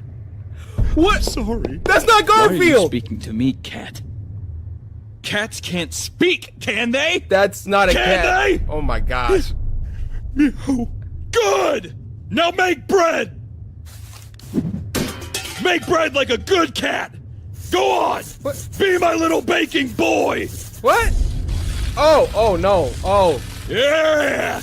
Yeah, there he is! I don't like that. Something smells good in here! Oh. Baked goods! Leave, woman. Hey, what's up? Leave! Everything going okay in there? I heard some shouting about a bakery or something. Oh, yeah, no. I just ruined a batch of bread I was working on. I'll only be a second longer. Homemade bread? That sounds good. She's still sticking around? Please, take your time, take your time. Oh, heck no. Oh, Garfield, she's so nice. I can't believe it. Me, John Arbuckle, in love. Who would have thought? I don't know. I got a good feeling. Why is he tooching that thing like that? You're not really a cat. Why are you tooching, sir? Like she wouldn't judge me, or like she would just accept me for who I am. No, she would. She wouldn't be such a pain to train like you, Garfield. Always putting up a fight. Can you stop tooching? I'm just looking for a lady, Garfield. Someone who will stand by my side, but they're all so stupid! They pack away at my mind! They always make things so difficult! What are we watching? I wonder if she wants a small wedding. She better not want some big fucking wedding! All they think about is money. All they want is money, money! I'm sure of it. I'm sure she wants a small wedding. I'm positive. 100%. Not only a wedding, but I wonder if she wants a big family. Oh, I hope she wants a big family. God, I would love a big family. Somebody to love. It's like 50. Stop looking at me! I already fed you. How much more can I give you? Damn it. I don't know, Garfield. I think she's the one. I really do. I really do. God, the future is looking bright. Why you got that hammer? Behave yourself. Hey, sorry about that. Let's go. I better not fill up on popcorn. That lasagna you were talking about sounded good. Did this dude just anamorph at the end? Now, run that back one more time in slow-mo. Alright, this last story I literally just found. It just popped up in my recommended. It's by a YouTuber named Mort. I don't even know the name of it. Mort, I have total respect for you. Alright? Don't copy strike me, please. In my early days after graduating college, I didn't have a lot of money, so I had to rent an apartment with someone else who I'd never met before. Oh no. He'd become my roommate, and his name was Randall. At first, he seemed easy enough to get along with. He didn't talk too much, but he had a heavy Spanish accent. Okay. The room I'd be getting was already furnished, and that was one of the appealing factors to this apartment. It had a twin-sized bed tucked in the corner, a nice-sized dresser, a closet, and a TV stand in another corner of the room. Okay. There were a bunch of stuffed animals sitting on the dresser, though, which I found a bit odd. Most notably, a big teddy bear facing the bed. When I asked Randall about the stuffed animals, he gave a really loud laugh and said his room had the same thing. He recommended I leave them be as to show respect to the landlord. I already know what's popping. First of all, I strongly would dissuade any woman from rooming with a random man that they just met, okay? Second of all, it's a camera in that bear, so when you getting on naked, let me pop that bra off. He got a full view, girl. It's facts. I speak facts. I didn't really talk to Randall much that first day other than that. I spent most of my time unpacking my clothes and supplies and setting up my TV. When I was laying in the bed watching TV that night, I thought I heard something. It was a very brief noise, but it was definitely audible, and it sounded like some kind of small electronic component. I chalked it up to being a house noise and continued my show. It's the camera. The next day, Randall wasn't home all day. I didn't know if or where he worked, but I just assumed he was at work. That night, when I was in my room watching TV, I heard the front door open, and Randall walked through the hall to his room before shutting the door. A little later, I was getting changed into my pajamas, and I heard the same sound from the night before. This time without the TV noise in the background, so I heard it much clearer. Oh, heck no. It was definitely some kind of electronic device, but I didn't know what or where. It still didn't seem like a big deal, so I got into my bed and started reading my current book at the time, then went to sleep. The next day, I saw Randall when I came home after work. Oh, what are you doing? He asked me what book I was reading. At first, I didn't get the question, but then he said he was talking about the book that I was reading in my room. I looked at him in silence and confusion. I asked him how he knew I was reading a book, and he said in his heavy Spanish accent that he had to go into my room just to take something out that he left in there, and that's when he noticed the book. What was you in my room for? I asked him nicely not to go into my room anymore. Unfortunately, there wasn't a lock on the door, so I couldn't stop him when I wasn't home. Oh my gosh. That night, when I grabbed my book from under my bed, I stopped and wondered, how would he see my book if I had it under my bed? Thinking about this now creeped me out, and I was in no mood to read anymore. I looked around the room as I thought to myself, then I noticed that big teddy bear on the dresser again. you! How it was angled so perfectly to face me in the bed. Then I had a thought, a scary thought. I stood up and walked over to the bear, grabbed it, and looked closely into its eyes. A big I bear? felt my heart skip a beat when I realized there was a camera in one of the eye holes. I threw the thing into the corner of the room and went to Randall's door and tried opening it. His door apparently had a lock because it wouldn't open, but I knew he was in there. I pounded on the door screaming his name, but he wouldn't answer. I saw the light sneaking in through the bottom of the door go dark, as I assume he turned off the light. Yeah. I went back to my room and called the landlord. I explained everything and told him I'm leaving right now, and I had a valid reason to void the contract. I packed the little amount of things I brought into my car and left that same night, never looking back. The landlord surprisingly never even came to me to collect the money for those few days I was there. Ever since that night, I have a phobia of stuffed bears. Like, I always have to turn them away so that they're not facing me. Dang. Bruh, I told you. I said it. That's a message to all y'all that just like, oh, let me get a roommate with this person I just met on Craigslist. Money is short, and I understand. You know, sometimes you gotta do stuff you don't want to do. It's like you move in with somebody, you see that bear on that dresser. You want to pop that bra off this way or this way? Shoot, if it was me, I would be like, yo, so you want to watch me, huh? Okay. All right. You want to watch me, huh? No. Right, you guys. Hopefully you enjoyed another Spooky Scary Sunday. Please go on Twitter, hashtag Spooky Scary Sunday, at Coryxkenshin. Send me some more scary videos. This week was pretty nice if I do say so myself. So if you enjoyed, be sure to slice that like button. Uh-oh. Where is everyone? They're home. I'll see y'all next week. Now this was sent to us by Anisha Davis, who said, "Hey Corey, so glad you're back. I love this video and hope you love it too. Sarange. Sarange. Sarange. Sarange. Sarange. 안녕하세요. 사랑해요." I just made so many people uncomfortable. Please come back to me. Please. This was your happy place. This was a tape somebody made for their ex. Remember our first date here? Bro, I'm on my mind reading powers tonight. Ew, ew, ew, ew. You can find me in darkness, but never in light. What? I am present in daytime, but absent at night. I can't understand you. In the darkest of places, I hide in plain sight. Not here. I can see you really well.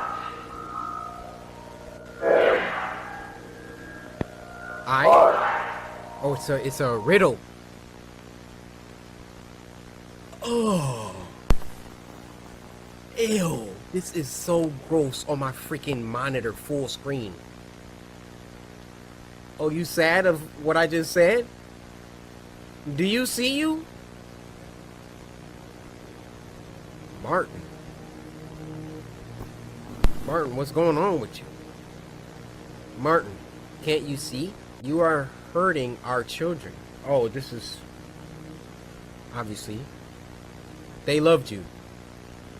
Martin's, they were proud of you, baby mama. What Arthur told you was true. We only wanted to protect the children. Haven't you seen enough? I've played these tapes over and over. Can't you see the monster you've become?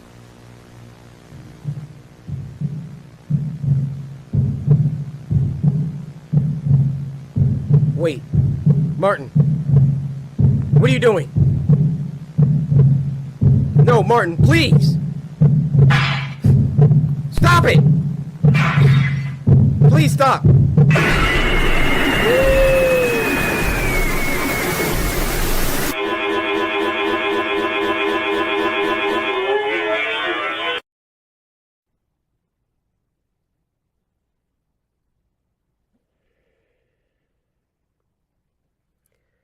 Anisha, thanks for the nightmare fuel. No, it's not even broken. Hey, Corey. Let's play a little game. Stop screaming, Corey. No!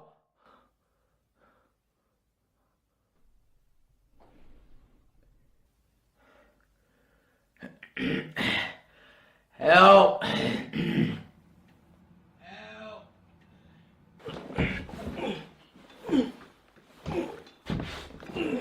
Oh! Ow!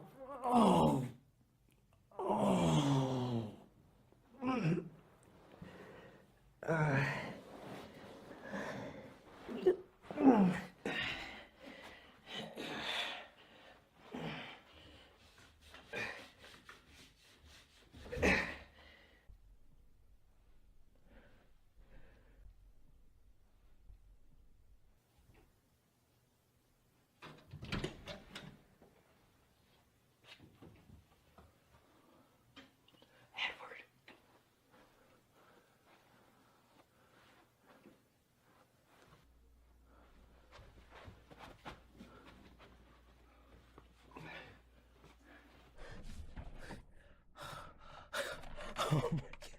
Oh my god.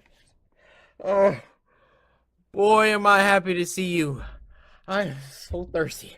I don't even know where to begin. I've been locked in that basement for so long. The person that's been hosting Spooky Scary Sunday ever since episode 30 was Edward.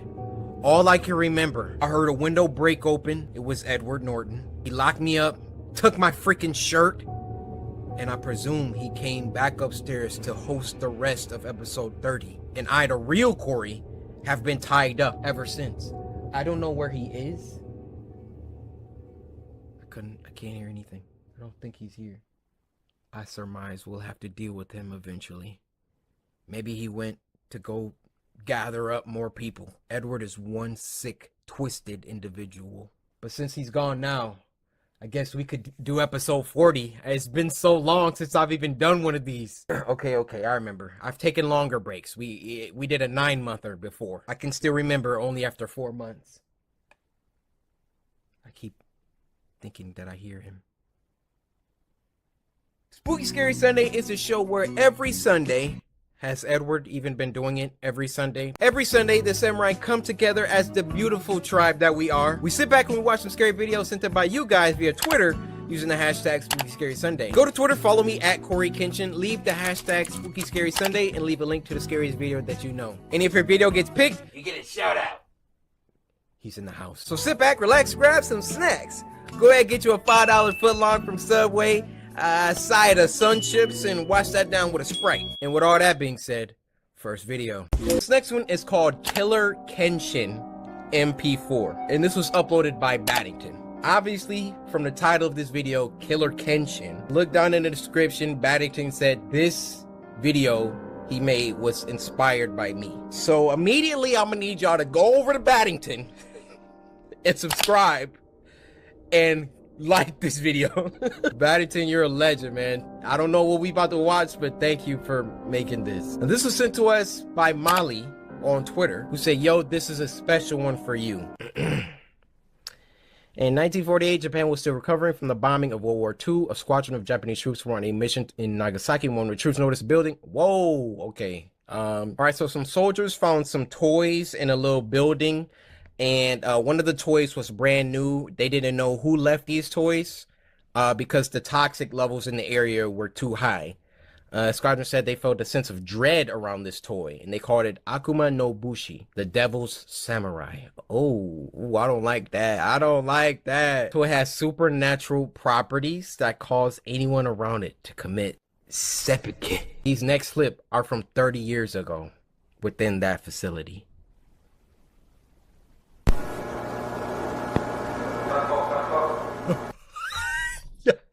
Yo, that's gotta be me. That's gotta be me.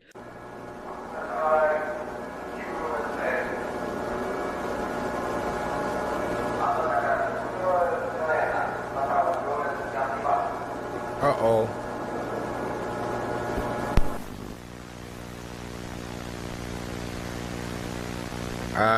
Testo. So it's a test.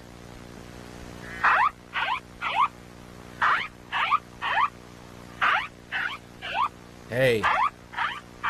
Listen. Oh, okay. So it didn't do anything. Another test. This reminds me of Pizzeria Simulator. Y'all remember that one? Hold up, roll a little clip, Corey. You are not to return. Begin audio prompt in 3, 2, 1. Yo, I miss playing FNAF games. When the next one coming out?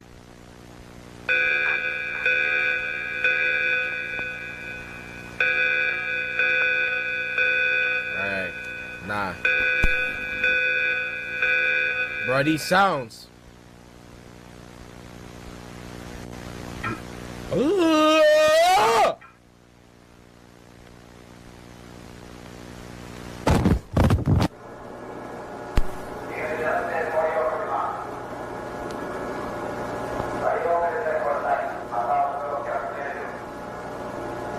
Bruh, imagine being one of the people getting sent into the room.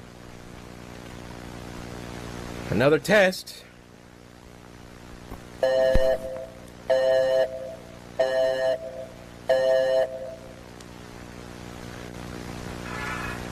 Bruh, leave this thing alone. What did that headband say? It says killer. That says Kira. For years of research, it was discovered the toy would whisper a message that would cause any human who heard it to commit harakiri. Speculation stated the phrase could have been Samurai Slice. Yo, Samurai Slice. What if you just grabbed the nearest object? What's happening? What's happening? Ah! No, but Samurai Slice, that like that, you know what I'm saying?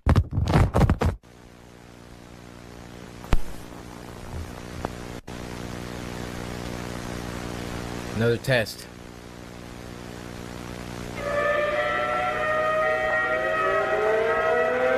I don't like that.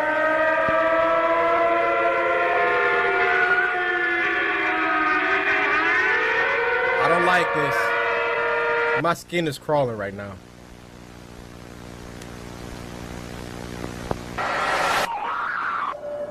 Whoa! Whoa! Oh! Oh, bruh. That is nasty looking. I see you, Corey. What the freak? What is this? Yo, what the freak? Oh.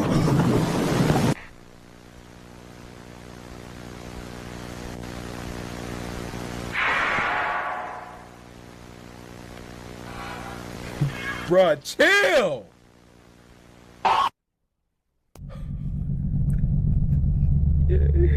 Yo, that was so fire, man. He even put the little annotation in there because he knew. If y'all don't subscribe to this man Baddington right now, he's at 51.5K. Can we get him to 60K, please? Dude made a whole animation for this. This next one is called Mermaids, and it was uploaded by the GOAT himself, David Ramiro. If y'all don't know who David Ramiro is, I'm talking Pleasant Inn. I'm talking Midnight Snack. I could go on. This was sent to us by Bob Man. So Bob Man. See, I was trying to think of a Bob the Builder joke. Ah! Mermaids. That is not my idea of a mermaid. What's wrong with your arms? Why is your face? Oh my. Ugh!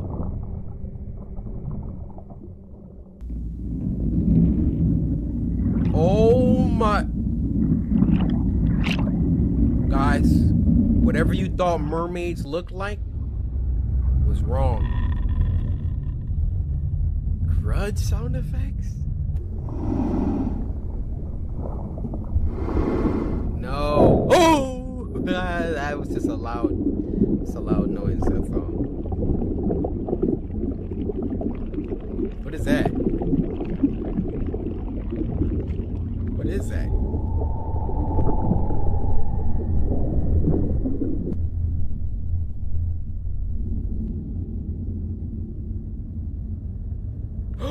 Look at the big one! Woo-wee! Now that was unsettling. Y'all know one of my deepest fears is the ocean. Just the thought of being down so deep that the sun's rays cannot reach you anymore. Utter and complete darkness, and then just some huge, massive organism floating towards you. The next one I'm pretty excited for. It is called the Mandela Catalog Exhibition. The next installment in the Mandela Catalog, so naturally uploaded by Mandela Catalog. Now, this was sent to us by Cindy over on Twitter, who said, I'm currently sat in the corner of my room after watching this. This is about to be bad.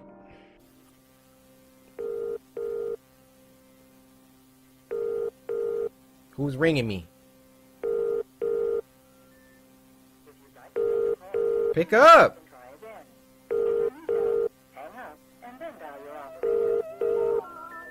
No. I don't like it. Is there something on the screen? It's a lot of noise! Okay. Noah went out of his house for some fresh air. No, not again. Not again!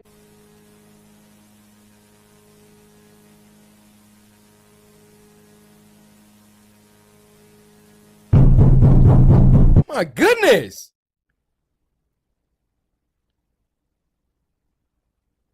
Not the imposter. Wait, what? What is that? Bro, it's something on the screen. It says 2. I can't see anything else besides that.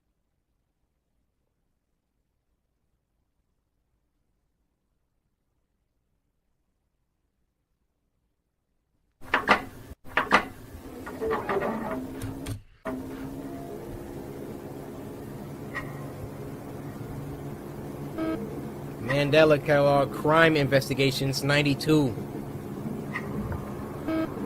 Heathcliff versus Altercation Evidence Reel. Case 432.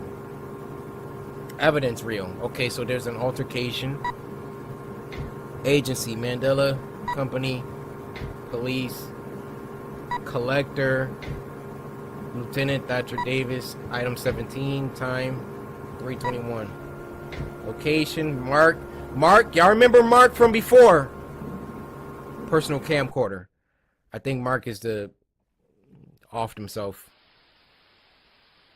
because nobody came or something like that. I couldn't see what that was. So I believe we're watching the evidence.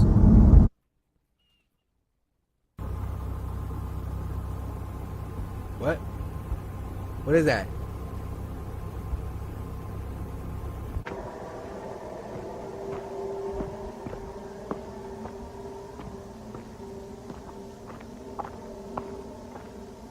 I'm scared.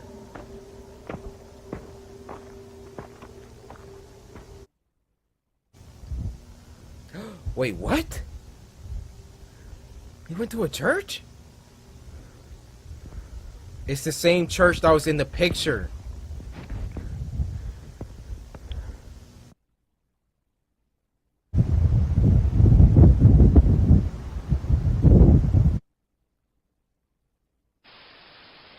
Bro, what are we supposed to be seeing here? Is that a face back there?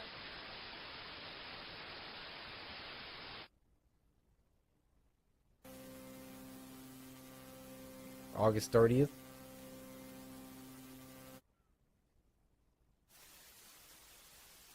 What is that? Get back. Sit back. Nope. Mm-mm. 2 eyes? Is that what you are? Huh?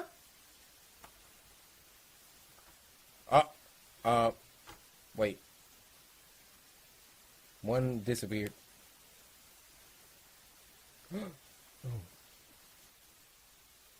It was a doorknob. It moved. Oh, shoot. This is like Five Nights at Freddy's 4, dude.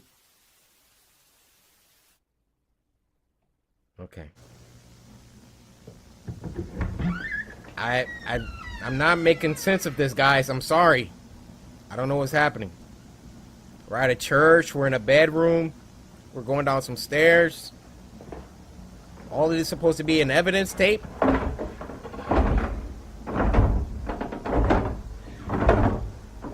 What? Oh, brother. Oh, brother.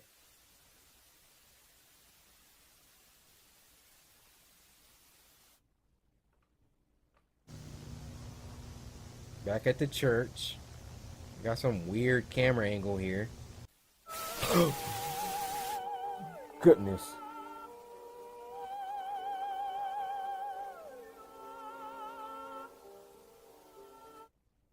What was that?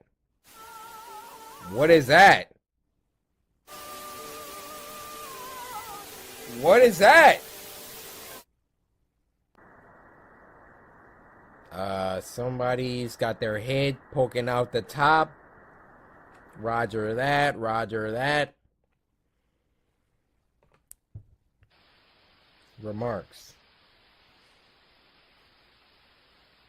Footage implies that Heathcliff has been paranoid for a prolonged period. Reasons are implied.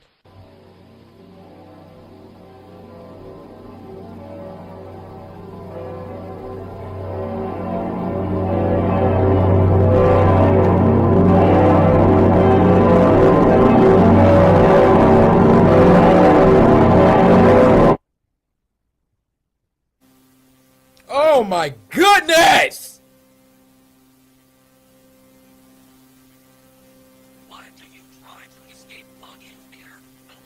What? Be punished for resisting my message. You will bring another creature on the boat. What? You won't notice it at first. Just wait. Wait. We can do some captions here. Where are the captions? Where are the captions? Oh my gosh, I gotta stare at this thing. Oh. Okay. Just wait. Wait until you start to feel something. Uh-huh. A change happening in your mind. Uh-huh. You won't even realize it. Yep. Until you see it. Uh-huh. When you see it, there is no return. Uh-huh. It will give you a message. It will be your last message. Uh-huh. Yep. What else?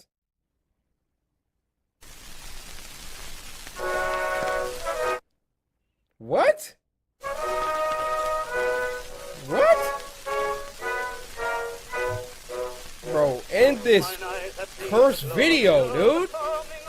If your or a loved one has recently been affected by the result of exposure to analog television and mirrors, contact your local authority immediately. Financial compensation will not be available. Well, appreciate that. Thank you. If you have any further questions in relation, call the number. Guys, don't call that number.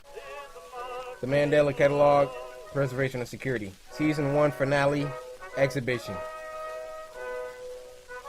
Okay. I think that's it, guys. I think that's it. Thank you for the tremendous amount of support. Hey, you make some twisted content.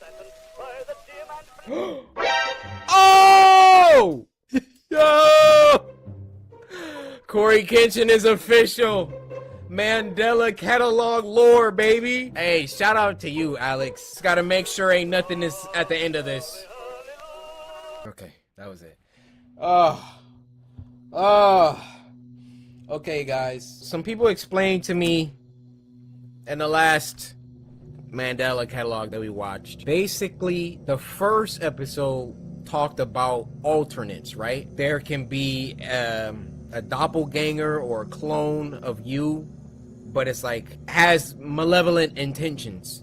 And if you were to encounter an alternate, not to engage, but if you had to kill it. Fast forward to episode 3, it was getting into that borderline sacrilegious twist on biblical events. And this is what people explained to me in the comment section. God or Jesus had an alternate, and the alternate fooled humankind into worshiping that alternate instead of the real God and Jesus, which would be obviously a cataclysmic situation. What we just watched here, I obviously the demon imposter angel thing was talking to Noah, telling them that you're about to let something aboard and then it's gonna be too late. I don't know. I'm sure someone a lot smarter than me is gonna be able to put the pieces together, but as of right now, I'm just really spooked. Okay, let's move on to the next. For this week is called Jawbreaker by Meat Canyon. So y'all already know what time it is. Now this was sent to us by Joseph over on Twitter, and they said you will be surprised with a devil emoji. Listen, dork! Don't put your trash on my door! You hear me? 25 cents. What? 25 cents is all it takes, Kevin. For what? Another one of your loser projects? What's wrong with them? No. To see God. Have you ever wanted to see something so beautiful? So unattainable? Huh? Where's Johnny? He's witnessing perfection. What do you mean? Matter of fact, where is everyone today? Oh my God. They are all a part of something far greater. Look at their hands. They have seen something so pure that their hearts can no longer turn back. And it's right behind. Oh, don't do that. Don't do it, Kevin. Door. Don't do it. Whatever, dork, just take it and leave me alone. Never should have waited. Why is Ed back there? Huh? What is that?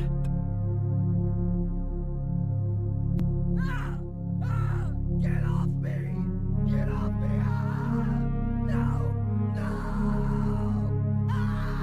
Now, who wants a jawbreaker? It's called Abduction Horror Story, and it was uploaded by our good friend Mama Arts. This was sent to us by Victor, who said, "Good to have you back, Corey." Hey Victor, while I have you, did you slice that like button? Victor, I don't want to hear that. Oh snap. My name is Josh Roberts, and it's been a year since I was abducted. What? I remember it like it was yesterday.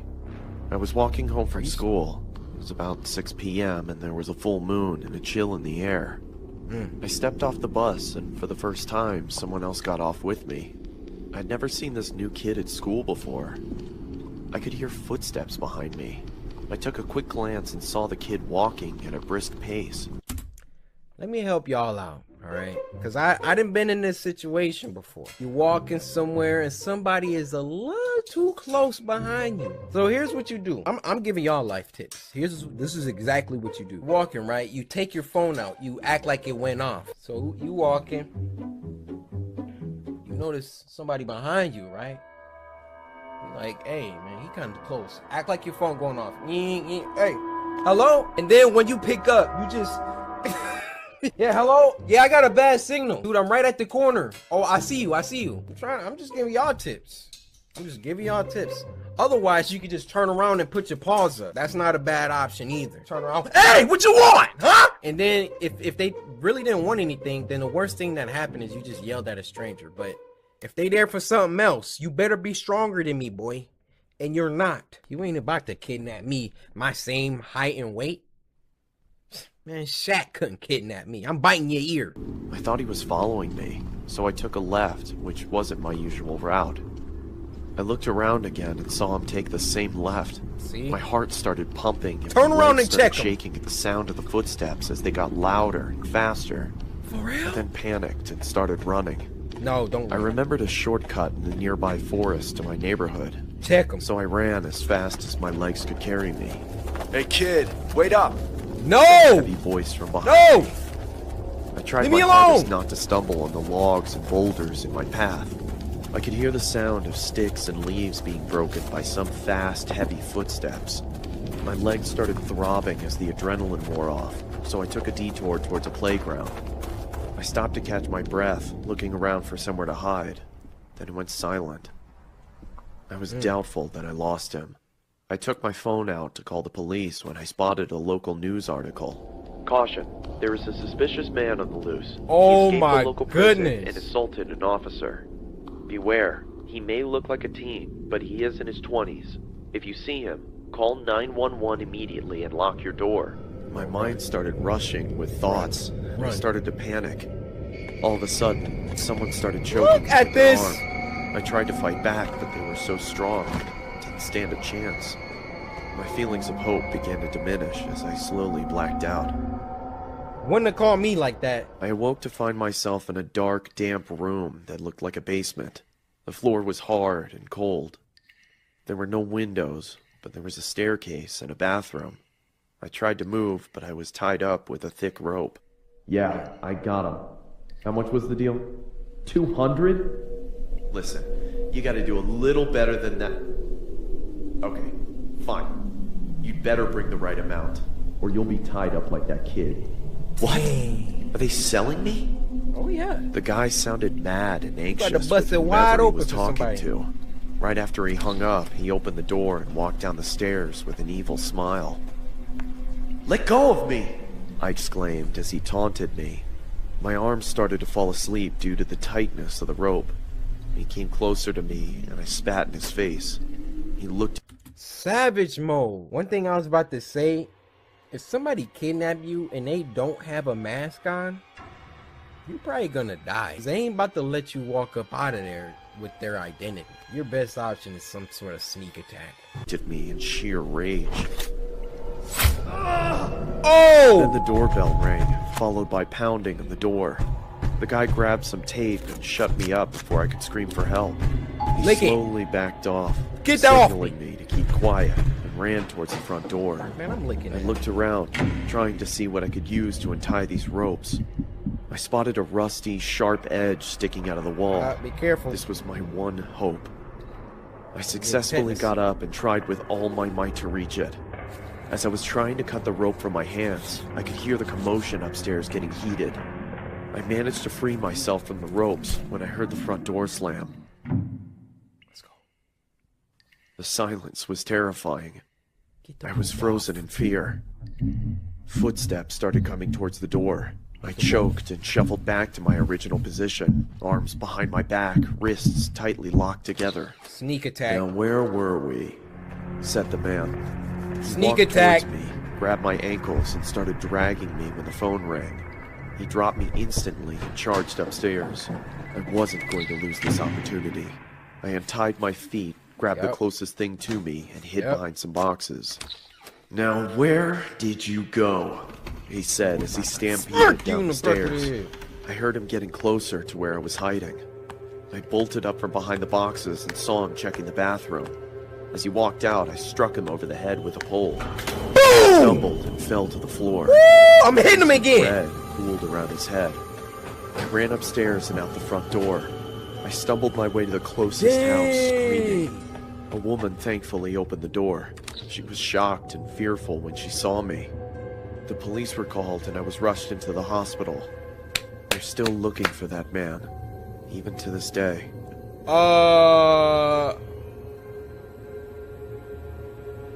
I saw the footprints move around the tent. This hit me hard because I was now realizing it wasn't a dream. As I further investigate the footprints, I noticed that it went off track. It went off to the rocky hills nearby where we were staying at. I followed the track to the hills about a football field away from the house. Why? As I continue to follow the tracks, something strange and scary happens. It goes from 2 footprints walking for a while to footprints and handprints in the dirt starting to form. I found that kinda strange because no person would do that out here. As I followed the tracks further into the hills, the hands and feet started to get smaller and smaller. It then subtly changed into coyote paw prints. That is when I stopped and turned back home, first walking fast, then onto a full-on run.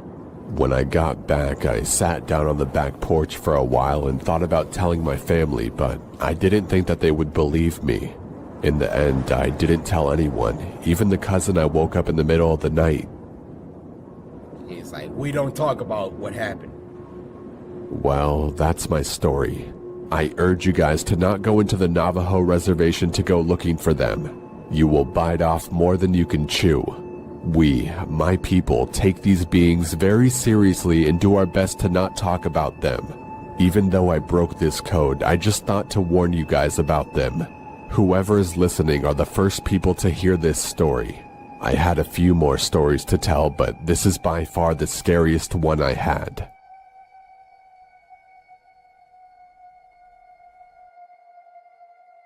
Hey guys, you want a tip to circumvent everything he just said?